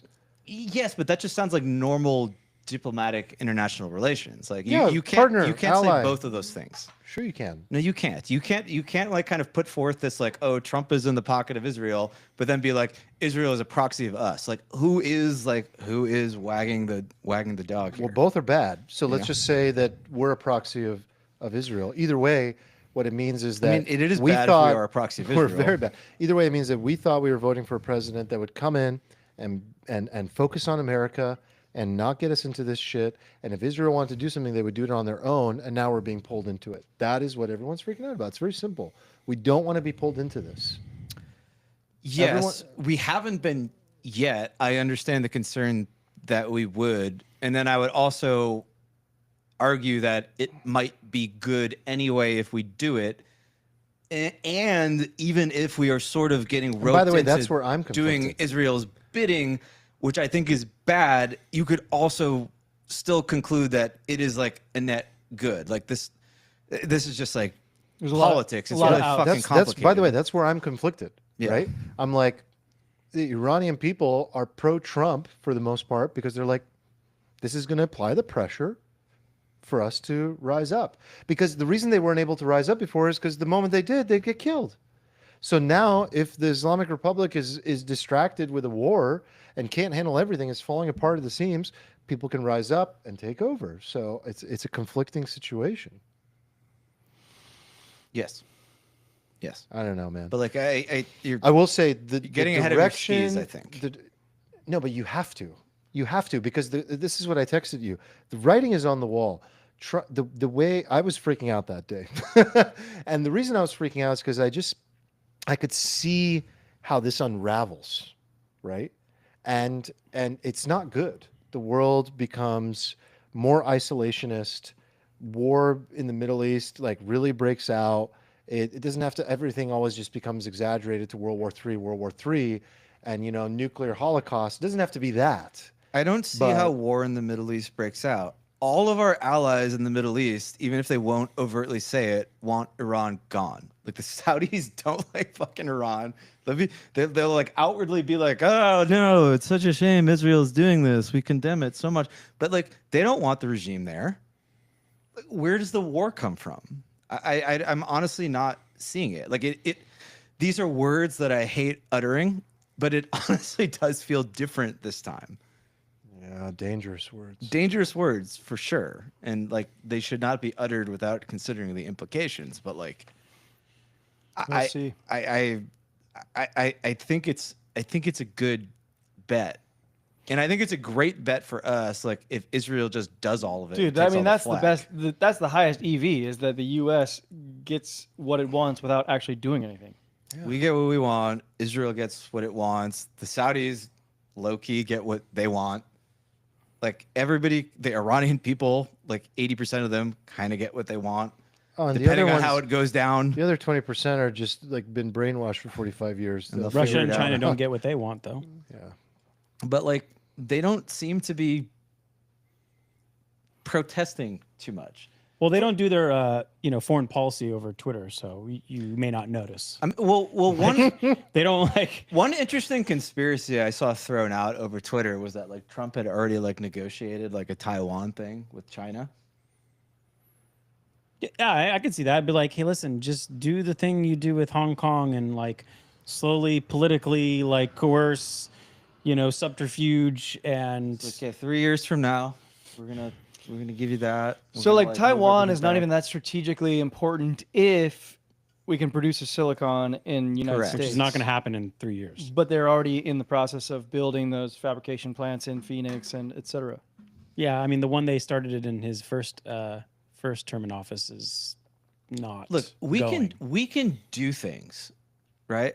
I saw a video today where the fucking Amish built a barn in 24 hours. A whole fucking barn. Oh, let's put the from start Amish to on the finish. silicon that only one company in the world can make. Imagine putting the Amish on the silicon. They're like, no, but we have this self-heating. I don't know what the Like, Amish product fireplace thing they make. We can't build factories in 4 fucking years with the greatest power that's ever existed on Nope. planet Earth. Nope, Bullshit. can't do it. Bullshit. It's fucking bullshit. Well, we'd have already limiting done it. beliefs. No, it would not have already been done. Actually, this is going to get into something I think we're going to talk about next, which I think will be a great spicy I discussion. have 3 topics on this thing that maybe you guys are interested in them, but I've been thinking about the role of religion in this. There's like three older guys who think they're like the anointed ones.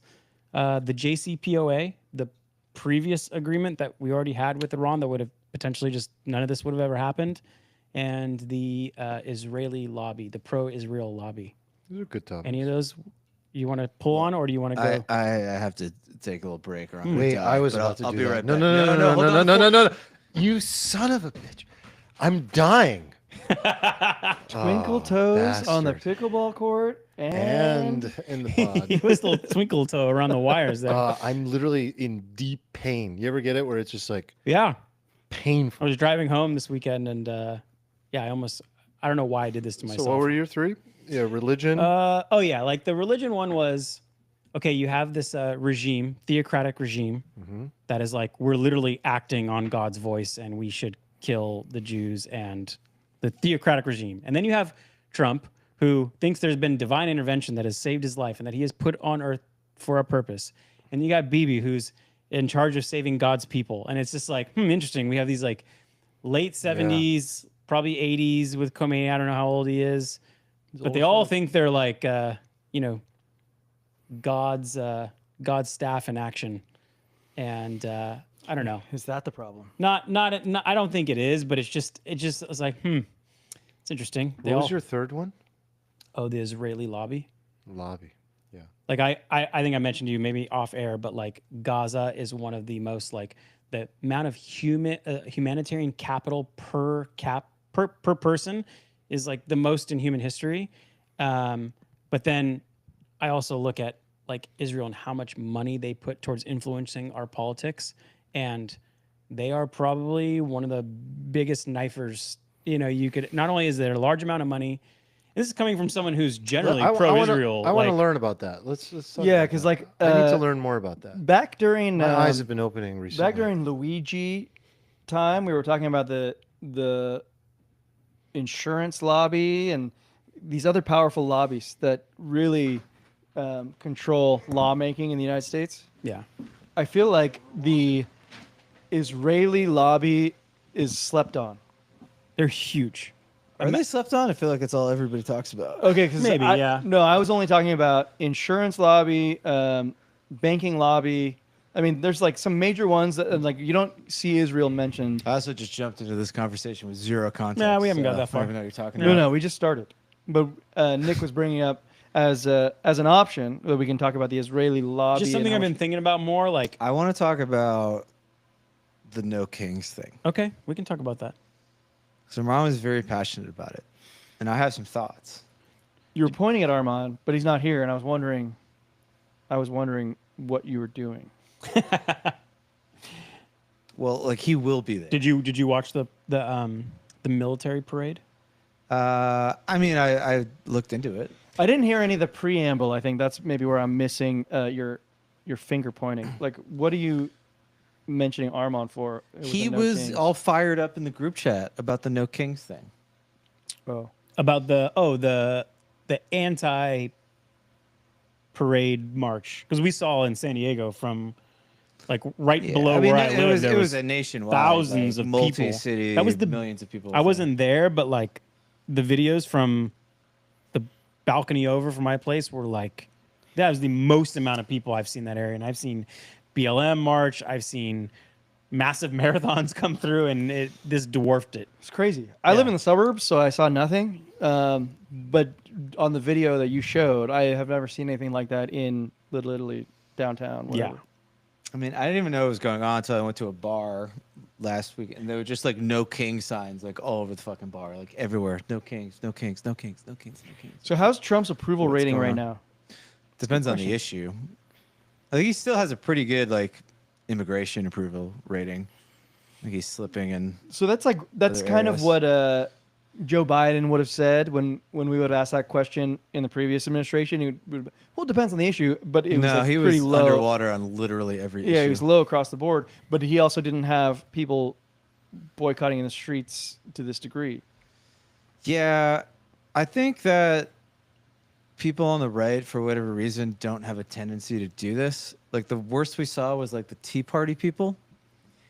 They just put on some fucking like weird hats and played the flute or something. Don't know about Some that. snare drums. You don't remember the Tea Party Looks movement? like it's a mid-40s approval. I live in the suburbs, man. I don't do this. I think he's well over 50 on immigration still.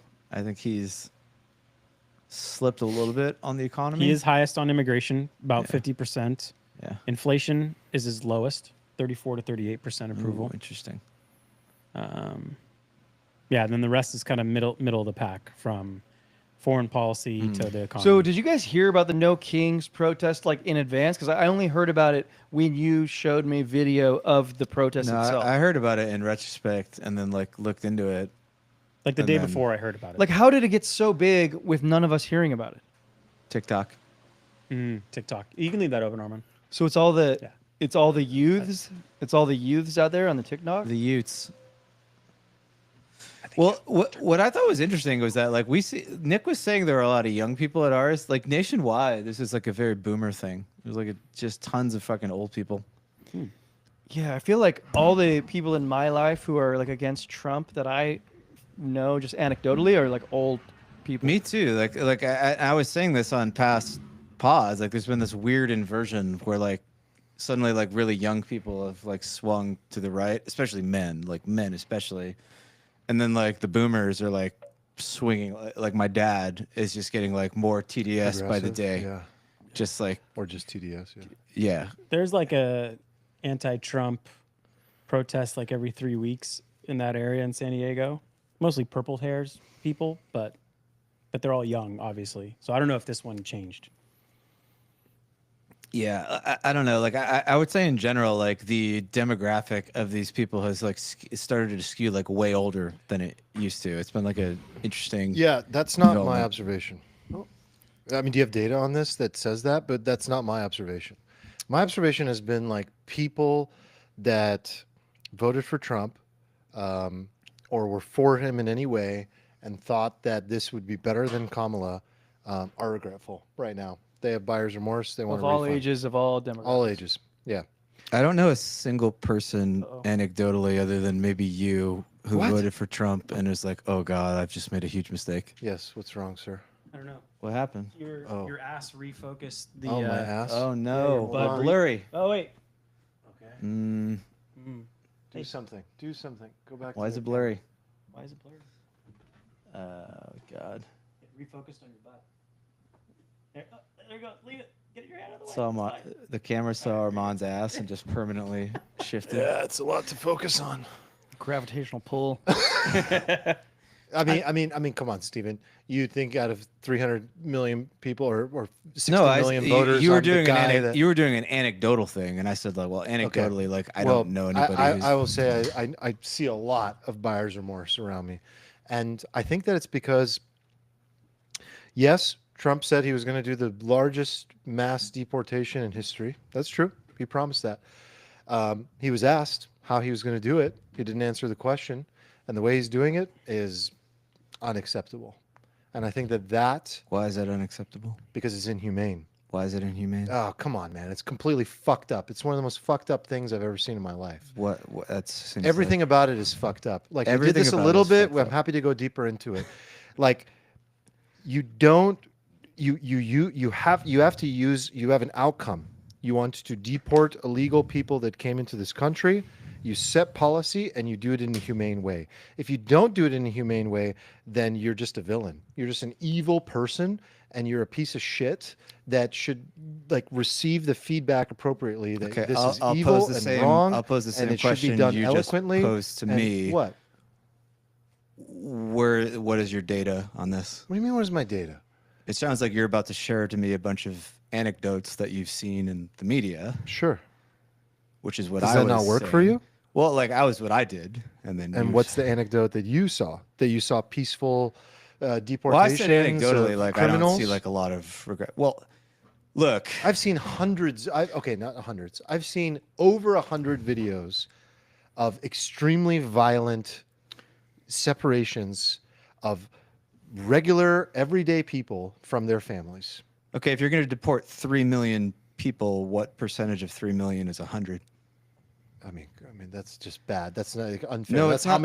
It's no. not. That's how many bad. no. That's how many I processed through my Sure. brain, through my social media feed. My- I'm telling you, I've seen over 100. My point is, you don't have any data on this. You have a perception that has been sort of felt There is through no like ingesting fucking world media. in which I can pull you data that says, here's how many inhumane, unjust deportations Correct, happened. which is kind of There's my no point. way. That's not the point. The point. No, it is my point. No, this has to be No, anecdotal. you have like it's a observational. fiery like reaction to something. Like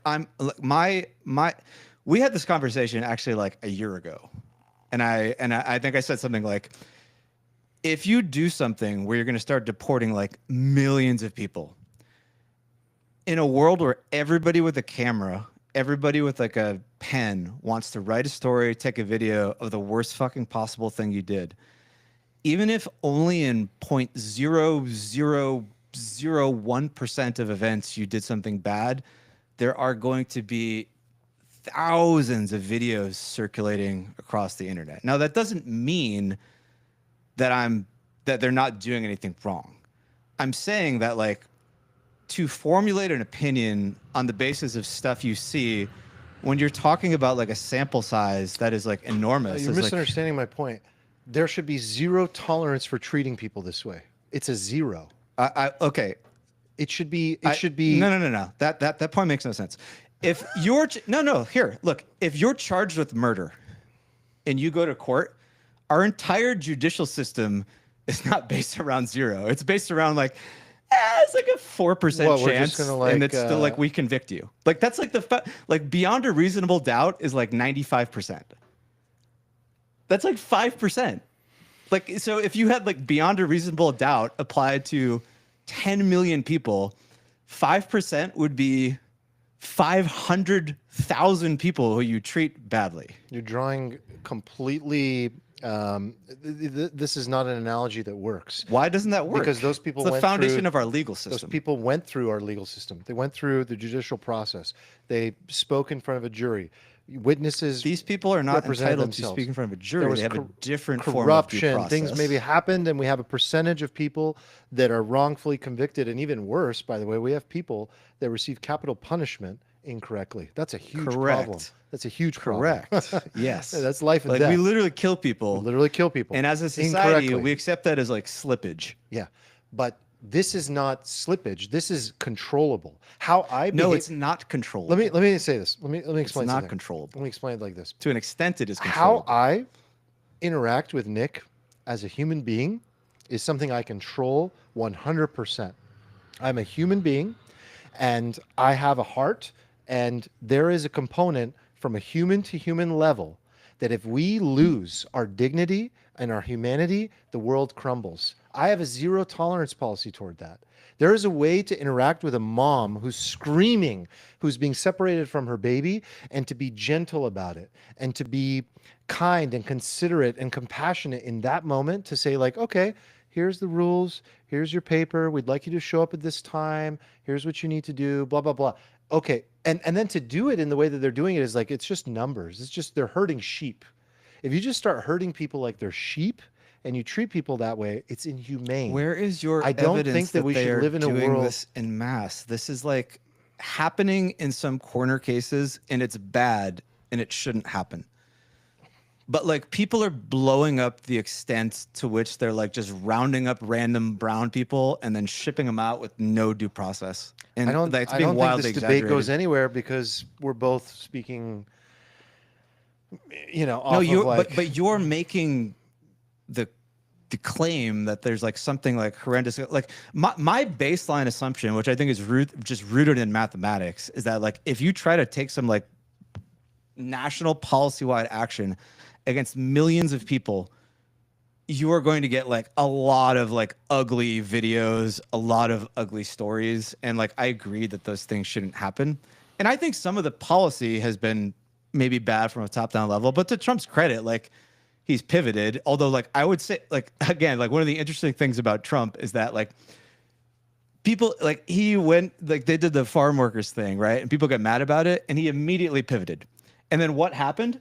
Half of his party was like, fuck you, this is not what I voted for, right? So it's not like he's getting hate on both sides of this thing right now. I think you guys have explained your positions quite thoroughly, and we understand where you guys disagree. What else is on the docket? What? No, I don't want to end this discussion. Fuck that. This How is a many? good discussion. I'm like I looked up how many deportations have happened so far this year. It's like 200,000, which just from what I heard, like in so the I've media, already seen 10% of them are awful. like that was like way less than. Oh like, yeah, you've watched 20,000 deportations. Yeah, something like that. Minimum. Look, here's the other thing too. Like everybody here is focused on like the corner cases of people being deported, these like ugly things, right? But like nobody is focused on like all the other impacts of like immigration that don't make the fucking camera. Like what has been the impact on all of these people for like the last decade or 2 decades, or whatever, of these like 10 million or 20 million people who have come in, people who have like literally like died for no reason, like lost their lives.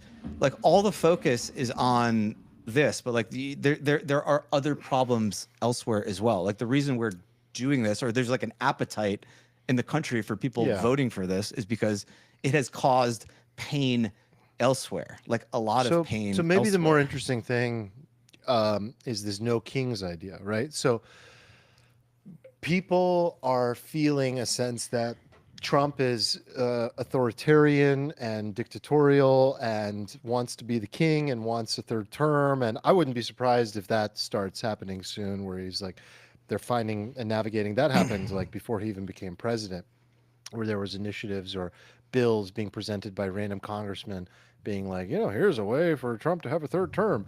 I think the deeper conversation is a fear in the public in America that Trump is a sort of wants to be the king.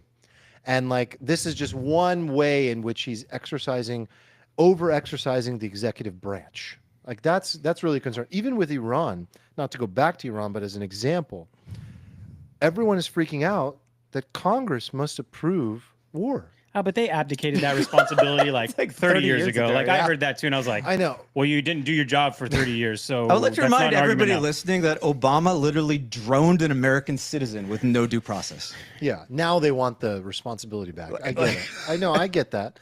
But that's the concern of the public. So the question to maybe dig into is like, to what degree is the executive, we talked about this Overstepping? once. Yeah, we talked about this once where we said, oh, thank God, like there's an executive that is actually doing their job. Like what a refreshing change of pace to like have somebody like actually, here's your container, Nick. You get 100%. You can exercise. Is he exercising 100, or is he exercising 120? Is he overstepping his bounds? Dude, like the no kings thing, when I found out about it, really fucking pissed me off, because like every fucking person at one of these marches was like totally fine with kings when it was like wear a fucking mask, stay in your house. Your grandma has to fucking die alone. Inject yourself with an experimental thing. It's not like, oh, I don't like fascism. It's just like, no, I like fascism, but like when it's for stuff I like. And so it's completely fucking unprincipled, and it just resonates like so hollow to me. And like if you have no ideological consistency there, then I don't give a fuck about your little No Kings protest. Like you have no principles. You just like don't like the orange man. You're very happy to shove everything down my fucking throat. Like when you're in power, like it's not like all the people on the left are like small government people. Like, oh no, we should rein in the executive, and no, we should return power to the states. It's fucking nonsense, right? Well, So what about the it people that drives me are nuts. against that too, and are just against like overstepping from both sides? That's good. We should call that out. But the idea that like Trump has overstepped, like Obama signed like 275 fucking executive orders during his term. Like he did a bunch of crazy shit. Again, he like droned American citizens. Joe Biden was basically like saying like, I don't give a fuck if the Supreme Court says like I can't to forgive all the student loans. Like we're gonna increase the number of justices. We're gonna make Puerto Rico like a state so we could stack more people. Like these people don't care about norms. Everybody just cares about fucking power. And if something happens where they don't have the power, then suddenly they're like, oh, I love the Constitution and I love free markets. And it's just like, it's just I so agree with you here. tiresome. People are more comfortable with like some machine, aka the deep state, an idea taking power over them than they are over one individual. I agree with that. I don't think that people would be comfortable with any one individual. I don't think it's about Orange Man. This reminds me of like, I hate to say this, like, why is it saying no kings like offensive to Stephen? It reminds me of saying like all lives matter, which is like true. No, it's No Kings is exactly true. the same thing. Yeah, no kings is true. All lives matter is true. It's just like a semantically loaded But like term. it's We gonna do this all the trigger time. Stephen. It's gonna trigger Stephen or something. I'm not triggered by the name. I'm triggered by like the fucking hypocrisy of everybody who like supports it and the lack of complete like underlying ideological principles, right? And also the hilarious like irony of the no kings thing is that like Trump, although I agree has some fascistic tendencies, like I'm not going to deny that, right? But like when you say no kings, you're basically like he as fascistic as he is also like an antidote that is like a complete antagonist to this like entrenched fucking bureaucracy of like elites and all of these like institutions that hate him. So when you're joining in like the No Kings movement and you're like, I'm fighting for democracy, like ironically, you're just like fighting for this like continuation of this fucking swamp of like bureaucrats and media elites and all this shit. And you're just fighting for the you're just like taking the blue pill. It's just like, no, just like I just want to eat some fucking steak and live in the illusion that I'm in some like democracy with all this. But it's not. You're just like fighting for these entrenched power structures that hate him. Right? It's like it's kind of like when you're in the Middle East and you're like both of these groups like hate us, but they also like hate each other, and you think you're taking some side, but it's just like this fucking triangle. It's just like a huge clusterfuck. Like that's what's happening here. Like you're siding with like a lot of bureaucracy and big business and a whole bunch of like entrenched people that like do not like this guy. Right? So it's not that clean. So what do you think happened with Elon? I think there's so, Marty had this comment recently, Marty McFly in our Discord, where he was like, he had like a Matrix moment where he was like looking at the control layers of reality. Like I'm trying to do my best to describe something that Marty's an expert in. Yeah, we can only do the best Marty we can possibly do. I'm really just, please don't be offended by how bad this is. But it's like, the first layer of like, the Matrix is like just taking the pill and seeing that it's not what you thought it was. And then there's like the layer that is like observing that layer. And then there's the layer of like thinking that maybe the so-called conspiracy theorists are under a layer of control as well. And that layer is to actually be the conspiracy theorist that creates the awareness. And that only ends up like Furthering their cause. And I was like, oh my God, Marty, that's where you are? Holy shit. That's so deep. And it's so deep So down the many rabbit dreams. hole, right? So many dreams it's deep. like, exactly. And I started to just realize, I'm like, most people, like all we're really doing is we don't even know which level of the reality we're arguing for.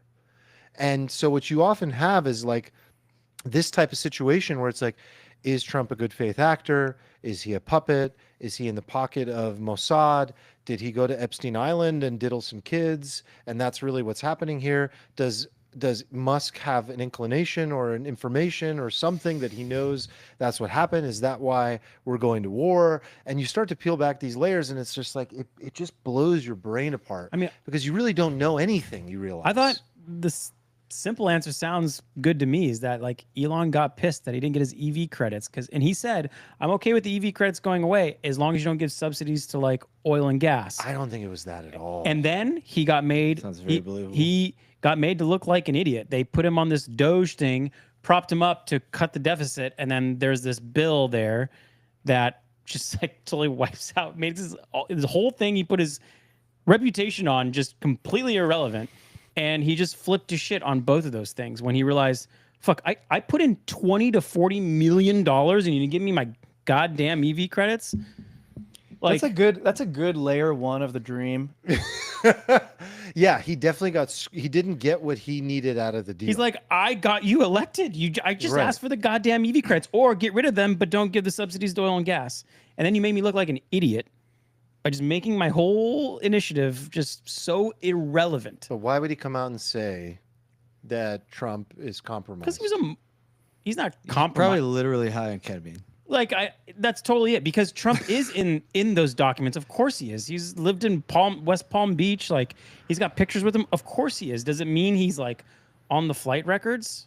Okay, what No, layer but, of like- the dream am I in if I believe that this is pageantry, that those guys are still friends and coordinated, and they put forth this show, like It's a like WWE Yeah. type show, entertainment To what on Twitter to give people the guise of discontent, but for what incentive I have no idea. Okay, then that's I where think it's that's where level you're. 2.5. Yeah, It looks like yeah. a Swiss cheese to me. A lot of holes in that Yeah. Of argument. Of course. No. Of course, but I'm not trying to fill the holes. Okay. I'm only asking what level of the dream I'm in.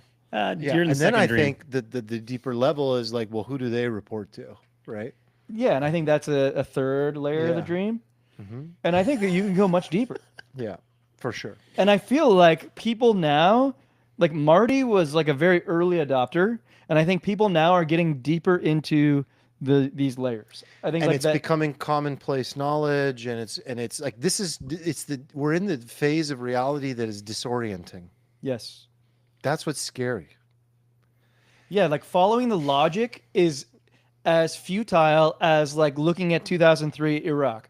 Oh, you believe WMDs? Cool, that's your logic. No Swiss cheese. You're fucking wrong.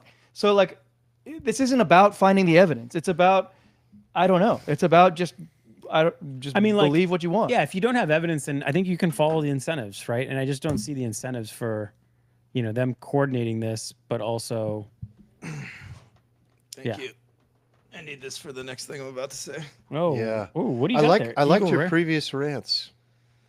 I was How's hoping Pete Steven, I think? I was hoping you'd bring the ruckus. I'm gonna take No Kings to an even Yeah, have a sip. Yeah. more extreme level. Oh, Okay. get some courage in there. You actually want him to be king. You believe we should have a monarchy. Damn, is that straight whiskey? Yeah, brother. Yeah, Yeah, we got the brother. heat flowing. Eagle Rare too. I'm actually coming around to the Thank idea you, that we Adrian. just need a king. So, do you think democracy Steven is is yes, king. yeah, I knew that's where you were going. So, do you think democracy is an obsolete system? Yeah, I think it is obsolete. I think it's fucked Why should the people not have a voice? because the people are retarded. Yeah, I set you up. I set you up. Thank you. No, there are some elements of the system that are like good. Like, so the idea of like sort of natural rights, the right to speech, like these sort of like Bill of Rights things, I think is really, really good. But I don't see why it has to be tied to all the other ways we do government. I think the system is completely fucked. And then I think as like technology progresses, as like people just have like more and more and more intelligent AI, then like countries like Singapore is a good example of this. Like Lee Kuan Yew or whatever his name is just gonna fucking run circles around us Yeah, but he's got like a we- million people to govern. I don't know how many people. It is. But It's like, isn't it like how Yeah, many but you people could he argue has to China govern? has the same advantage. Yes, It's a do you want to live in China? focused- I don't.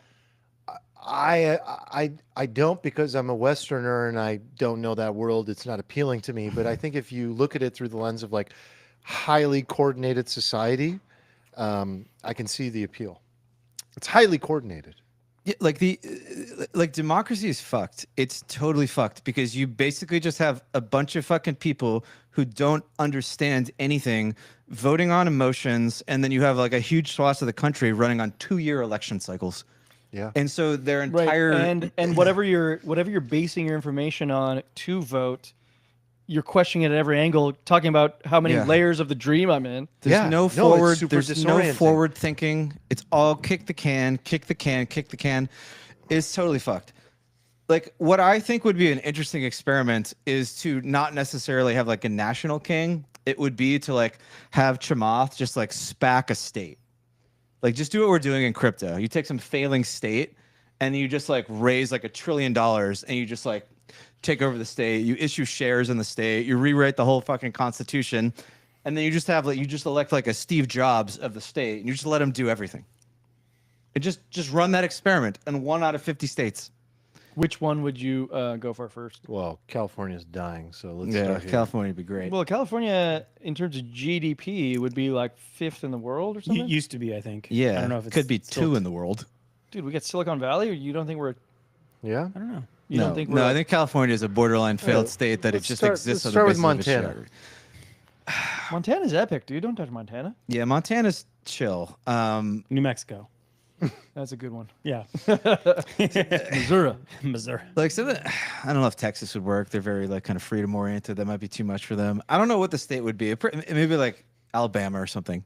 Take some state that like you don't worry about like you don't worry about centralization of power. no, because if you do this on a statewide level, not a national level, if you do it on a statewide level, you just move to another state. if you don't like the You policy. select another product. It's the same check and balance you have in the free market. It's just like this product sucks, I'm leaving, or I'm choosing to go to another Wait, product. so right? these are state kings. I like the Yes, state state king kings. idea. Except there's We do one federal state- law. Like one state, how do one you get king. outside the federal law?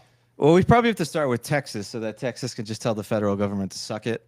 Maybe they would be big enough to do this. But then you They'd just be have, like, cool, no airports. I fuck think off. you'd get into a conflict. Look, I'm not saying this will play out, but I'm saying if it did, it'd be interesting. I think if it could play out, it could probably play out with Texas. I think that like half of the federal government, like if it were to happen today, would be like kind of okay with it. Like I don't know that there would be like a broad consensus to like go fight Texas, right?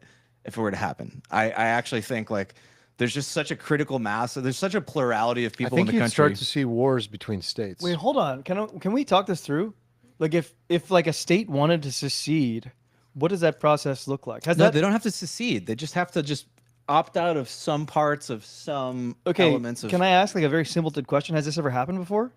Like, has this even The South? have we crossed? Okay, so the Civil War was essentially this, and we did fight a war Yeah, amongst but I ourselves. don't But think that it- that was different. A state can't persist, especially a border state, without federal funding and federal coordination I and disagree. federal laws. I disagree. Texas would be Texas would be fine. Texas would be fine. So Like, hold on. Texas is The big Civil enough War to was be fine. exactly this. We call it slavery, but it was exactly this. No, it was not the because states are way more interconnected now. You could cripple a state so easily. no, like there is not, dude. Like we can't do universal health care. You think there's gonna be a national consensus to fight Texas? We have universal health care No, we don't. Have For the- universal for the healthcare. poor. What? What? There's no universal health care. for the poor. No. Yes. Yeah, we have Obamacare. Medicare. That's dog shit. That's not universal health care. You can't be like, we have universal health care for 1/10 of the population. That's not universal. I think we it's have, higher. we have than required health care. Yes, I agree that we've been good at giving subsets of poor people in the country benefits. We have been unable to do anything like nationwide in some sort of intelligent sense.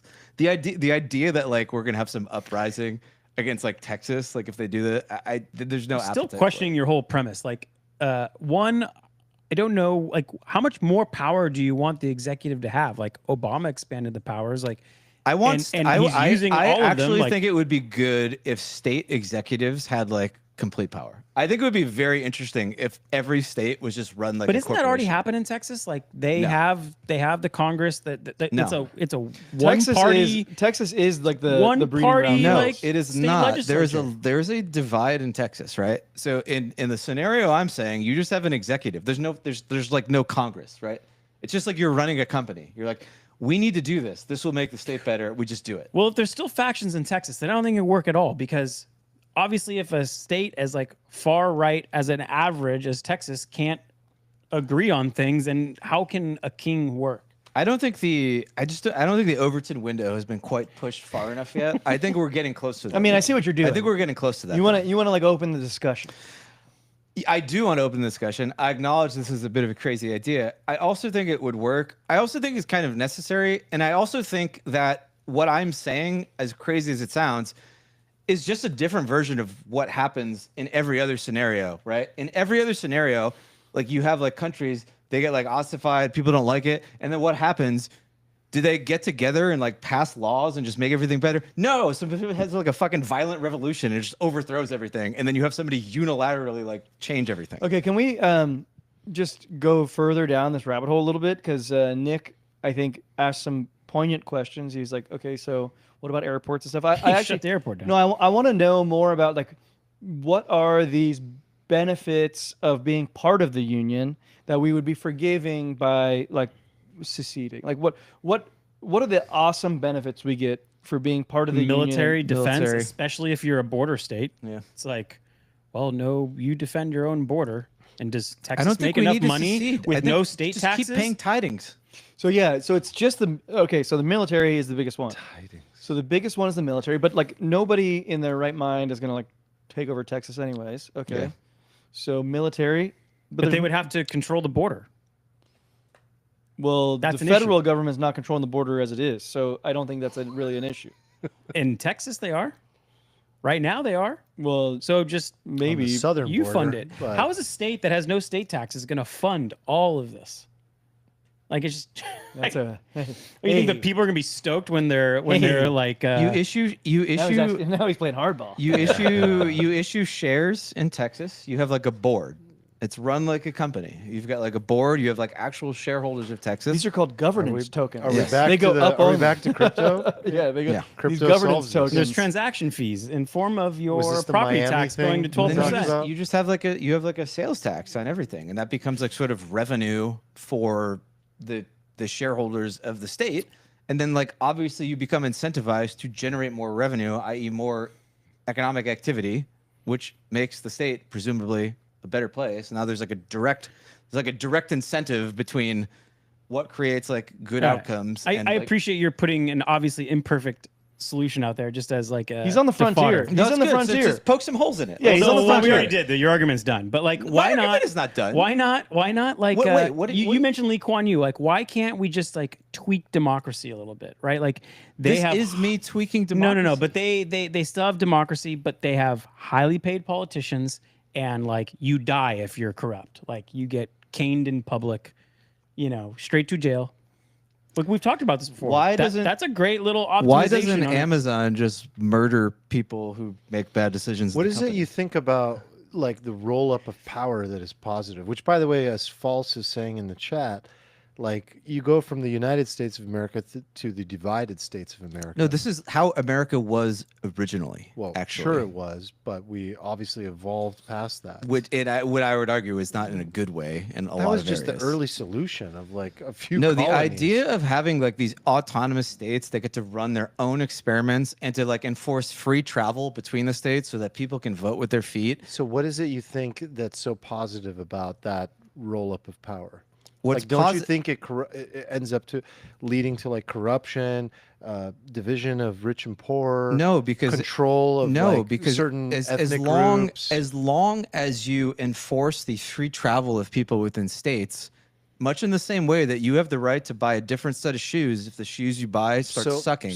So like there's a state where they're just like we only like Chinese people, and you come there and like you're not having a good time because you're not Chinese. You just have the freedom to leave, and that's a better country. Yes, because actually, I would be in favor of that. that's a crazy better as that is. country. Because Yeah, I think that state eventually would go to zero Well, okay, via this the is, market. it would but this is No, my a state that starts banning races is going to like lose to other states. okay, but and this then is you'll have my the market concern. just Actually, is crushed. like just playing through your scenario is like. You start with one state, and that's good because you limit your downside, just similar to like portfolio management. You know, you just like you do one state, but if that state goes to zero, as you're saying, like if it goes bad, like eventually they're gonna want to get reinstated into the United States, and then that No, just they would becomes a all big be burden. a part of the United States. I am proposing that we keep the United States and we just enable one state initially to just run the SPAC model and see what happens. Yeah, and if it goes to zero, then that becomes a burden on people. No, if it goes to okay, so I don't think it's going to go to zero because I think the free market works, and I think the incentives to make the state good will just work, right? And I think if the state does go to zero, a state, quote unquote, is going to have this like bevy of natural resources and everything. It's going to have value. So a different set of owners could come in and buy up the state and like redo it in a better fashion, much in the same way that in the market, like if you have like a good company that's sort of just run poorly into the ground, there are sort of ways for people to just come in, buy out that company and like Vulture, reintroduce it into the private market. equity. Yes. Yes. Yeah. Now you might say like, "Oh my God, what happens to the poor people? They're fucked anyway in the current system. They're not getting they're not better off.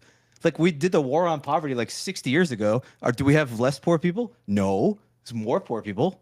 Like oh, look, there's gonna be all these homeless people. Let's start the war on homeless. Are there more homeless people? Less homeless people? No, there's more homeless people. Like all the problems like people point out with this, is I feel like is like shit that's like already going wrong anyway.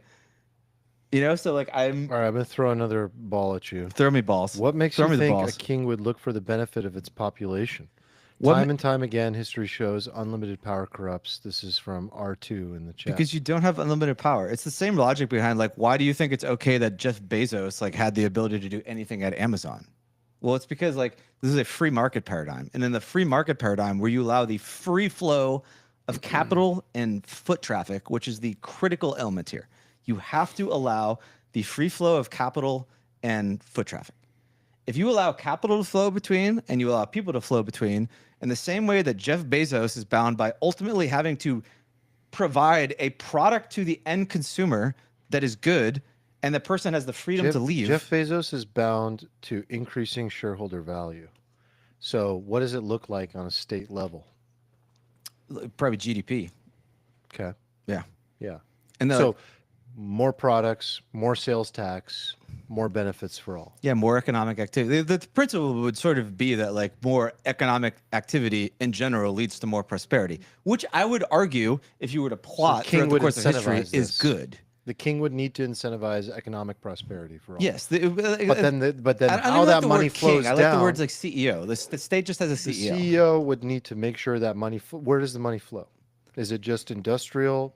Is it just like just like basic goods for all people? No, that's like, up what to are the public that's goods? up to the CEO and The CEO, it's exactly. like they would oversee the structure of the state, like they oversee the structure of a company, like and the way to sort of distribute that value. You probably And want to set up these it's teams. highly unlikely that that CEO would put some of that money in his pocket. It's highly Yeah, unlikely. very unlikely. Yeah. And ultimately, what Yeah, we you don't have that at all in the find- modern political system, so it'll be great to avoid that. I mean, I think what you find is a greater disparity between the rich and the poor in your system. I disagree, actually. Why does it lead to like? Is this just one of those arguments of the bottom rises enough that everyone's okay, and you have further economic prosperity overall? GDP rises. I but the shouldn't floor say I rises? shouldn't say I disagree in the disparity. disparity I definitely think that the increases. bottom, the plight of the bottom would rise up, even if the Yeah, disparity we've talked about that a widens. lot. I mean, Well, I don't know. Like what you're describing is like venturing further into capitalism, and capitalism. yeah, it's more free market. Capitalism. Is largely good. I would It argue. is largely good. I agree, but it also makes those who are not providing value like really valueless. Yeah, which is sort of one of the like we get into this thing where it's like there's this sort of ugly reality of It's humanity. probably 20% of humanity or that state's population that would be completely just impoverished. I mean, they would just go to another 10% state, of honestly. people are incapable of like holding a job or even joining the military. What do you want to do with like the other 10% that like can barely get the job and maintain, and you're like incentivizing like high production economic prosperity, and like literally 1 out of 5 people would just be like obsolete. And I mean, then, by the way, we haven't they'd talked probably about, leave and we go haven't to a talked state about, that would we have haven't talked them. about AI. We haven't talked about what the technology impact of what that looks like. You know, Yeah, and in my model, my model is better for a world with AI because the world of AI moves far too quickly. I think for the world of like democratically elected governments that have to like have this like freaking like, whereas like if you just had somebody just running a state, they could just, and they had like a board, like the way they ran a company, they could just instantly pivot and follow things. Like they could adapt to this much. Look, we all agree that like living in Singapore would be like kind of nice. Like, yes, we don't want to go to jail if you spit gum on the street, and that would suck. But like, if you weigh that amongst like all the other stuff, like you can kind of see like why people like it. I think I'd be fine with it. I just Yeah. wouldn't do it. Yeah. It's confining in one sense, But right? you should have the But option. you know to what the do it. rules are. You should have one state in the United States that's like Singapore. The Just gum have throwing one state. state. Oh, the one Singapore state that's just like CEO state, and just see what happens. It would be super interesting. Does everybody move there, or does that state fucking crash and burn? Does like this guy get corrupted and like it's just a disaster, and everybody's like, "LOL." Remember when Steven threw this shit out there on the podcast? How fucking dumb is he? But it'd be very interesting to run that experiment in one state, especially a state that is just fucking failing anyway, and that is just like basically a net drain on the federal Do you government think anyway. if you fast forwarded that, you'd have something wildly different than we have now? Or do you think you'd kind of just end up in the same place? Like you reran the simulation. I kind of think we'd end up something very similar. At some point, that king would be like, fuck, this sucks. Like, let's just make sure they're representatives of the people so I can figure out what the people need. And you'd maybe end up in a roughly similar situation. Do you think it would be drastically different? I'm sorry, I don't know if I followed that the whole way. Like, so fast forward your experiment like 100 years. Yeah. Yeah, like, does it end up being kings keep getting passed down, but then it evolves into some form of democracy, and you end up with something very similar to what we have now? I think that's what would happen. No, I don't think so. I think that I don't know. I think to some extent the government was like formed before like capitalism became like super entrenched in a way. And in a world where like if you started government in a like if you could just go back in time and start, I mean, I guess it's what they did in Singapore and China, right? They started these governments from scratch in a world acknowledging that capitalism exists, and then they sort of like iterated on that. Now, the problem with China is that like you can't leave. And that like is the critical caveat I want to keep saying here, because Rocket's saying like, why would a CEO allow for people to compete freely? The competition is the same as like any other company. Like if I start a company, I can't force people to buy my product, right? And we agreed that the principle of the free market is that like you have to enable me to purchase other things, and you have to enable certain rules in the market, right? So I fail to see how this goes wrong in a world where you have like multiple states that do this, and you enforce at a federal level the free flow of capital, the free flow of foot traffic, and then you enforce some basic elements of the Bill of Rights, which I think is critical here, because I don't want to descend into techno-authoritarian dictatorship. Who's going to enforce it? I still want the what's that? Who's going to enforce the Bill of Rights? Well, we have a pretty large federal military. Like I would like that to be sort of like the main function of the federal government, is to just like have a big military and just keep the Bill of Rights in check across states. Other than that, like I feel like the federal government is largely useless except for like foreign policy and enforcing like the Constitution. Like what else do we really need it for? I don't know. So then I think you probably end up in a place that's like Hunger Games style world, where you have like District 1, which is kind of rich and utopian, and then like all the people that need resources and help, like they just get sent out to District 14, and like you just have like shitty district. That's probably where it ends up. I just disagree. Just disconnect the internet from there so it doesn't end up on social media. It would be the same as like it would be no different from like the opportunity zones thing. Like if you were like, hey, here's some incentives to come in here, make this nice. Except like, there are people no just federal go do it. taxes to give incentives on. No, there would be no. There's still federal taxes. Like your state is still paying into the federal system. Like again, like I'm advocating for a bit of a weird hybrid system here. Yeah. Like I'm very into the idea of having like states. You want a just benevolent run dictator. I want some states to have benevolent dictators and some states to not have benevolent dictators and just run the normal way. And I just want to see what shakes out. I think it's very useless for us to have 50 states that run in like mildly tweaked versions of the same You're sure fucking that model like everywhere. geography doesn't play like a bigger role in like a state's ability to Of course project? it does. Okay, so Of course it does. But if that state is providing a product, i.e. a life for the citizens that is good and people want to go move there, then that state should just be able to do what they're doing. As long as they're not encroaching upon the sort of basic tenets of the federal government, they're not encroaching on the rights of the other states. Like, why is that bad? What layer is Steven in this? This fantasy. Yeah. It's not even a dream. It's a cool hypothetical. I think it's. No, I like interesting. it. I just keep shooting it down. I keep stress testing it. I can guarantee you, I feel very strongly about this, that we will see a new form of government definitely in our lifetimes, but I would guess in the next 10 to 15 years. I agree. Like some kind of agree. new wave that isn't. network state. Yeah, probably. I think it'll have a lot to do with AI and crypto. But mostly AI. Rocket, come into the Discord. Tell me all the holes. I will shoot down all of your holes. That sounds weird. Have a nice discussion. Can we just talk?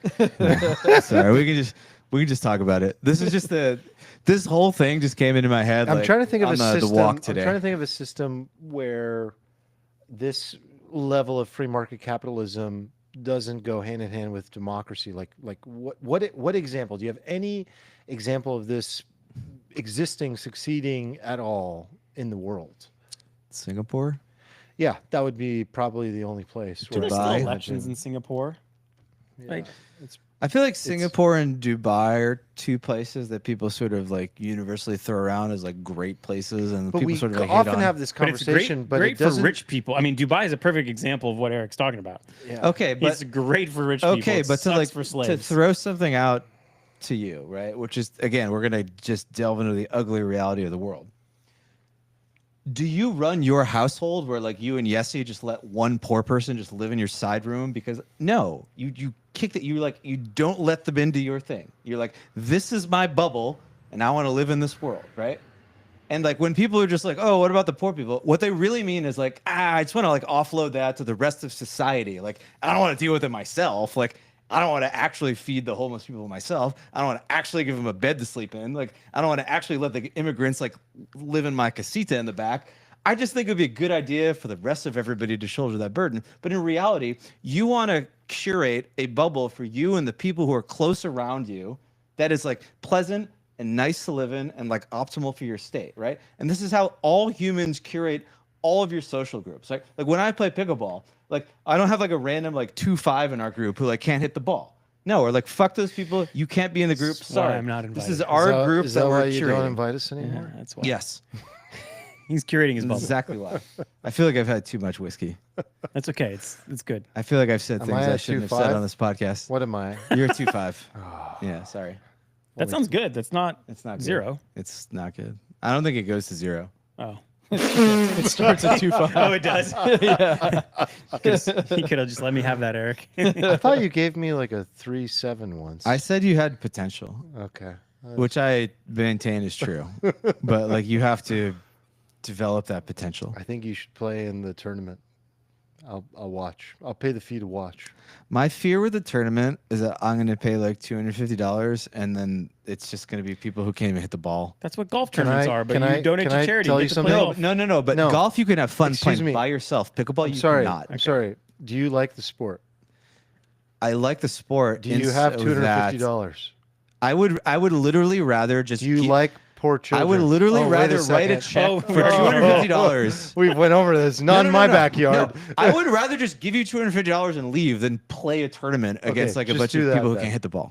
No, I would be perfectly happy to do that. What if there's Good a call. They Cause, want to sure. see you play. They want to see you play. Like I would Smoke them. I would pay like $1,000 to not have to forcibly play like 3 hours. You're at that of, like, point. See, I'm not sure about this. I feel like you don't want to get too far ahead of yourself. No. Even Pele would play with the peasants in Brazil when they wanted But to he play. would play with like people he liked, probably. Like I can play with people You don't I like these I can people hang now? out with them. You haven't met these people. No, I want to play with random strangers who can't hit the fucking Bro, ball. like, what if these Oh are my actual God! pros? I What wanna if they're do it. good? What if these are actual pros What if and they're your Steven's new coming best in here friends? thinking that he's a hot 5-0, like Yeah. he's some trash. My It'd be God. funny, but it's See, probably not. divided states of America doesn't want to play with anyone who's not a 5-0. Yeah. You Yeah. can do that in your own state, pal. Yeah, in his state, you got to be a 4-5. to Vote with play. your feet. Yeah. Do that in Anyway, your own state. that was great. That was the most authoritarian episode of Alfalfa of all time. Yeah. We love dictators and techno-fascism. Yes. Oh. Yes, kings. Um, Hell all right, yes, guys. king. Yes. Yes, King. all right, guys. That was fun. You guys took down a good bottle of whiskey. Please send your hate mail to n.urbani@protonmail.com and let me know how much I will you promptly forward it. hated everything I just I will said. promptly forward it. All right, guys. Well, thanks for joining us. Thanks to everyone in the chat. Go to the Discord, join, talk with Steven, shoot holes in Steven's arguments. And all links are at alfalfapod.com. Subscribe if you haven't already. And otherwise, we'll see Leave you a next review. Wednesday. Leave a review for the pod. Yeah. Well, maybe not on this pod. No, this is the one. This is the one. Maybe a different Let us episode. know in the comments. Damn, you had to start on this one?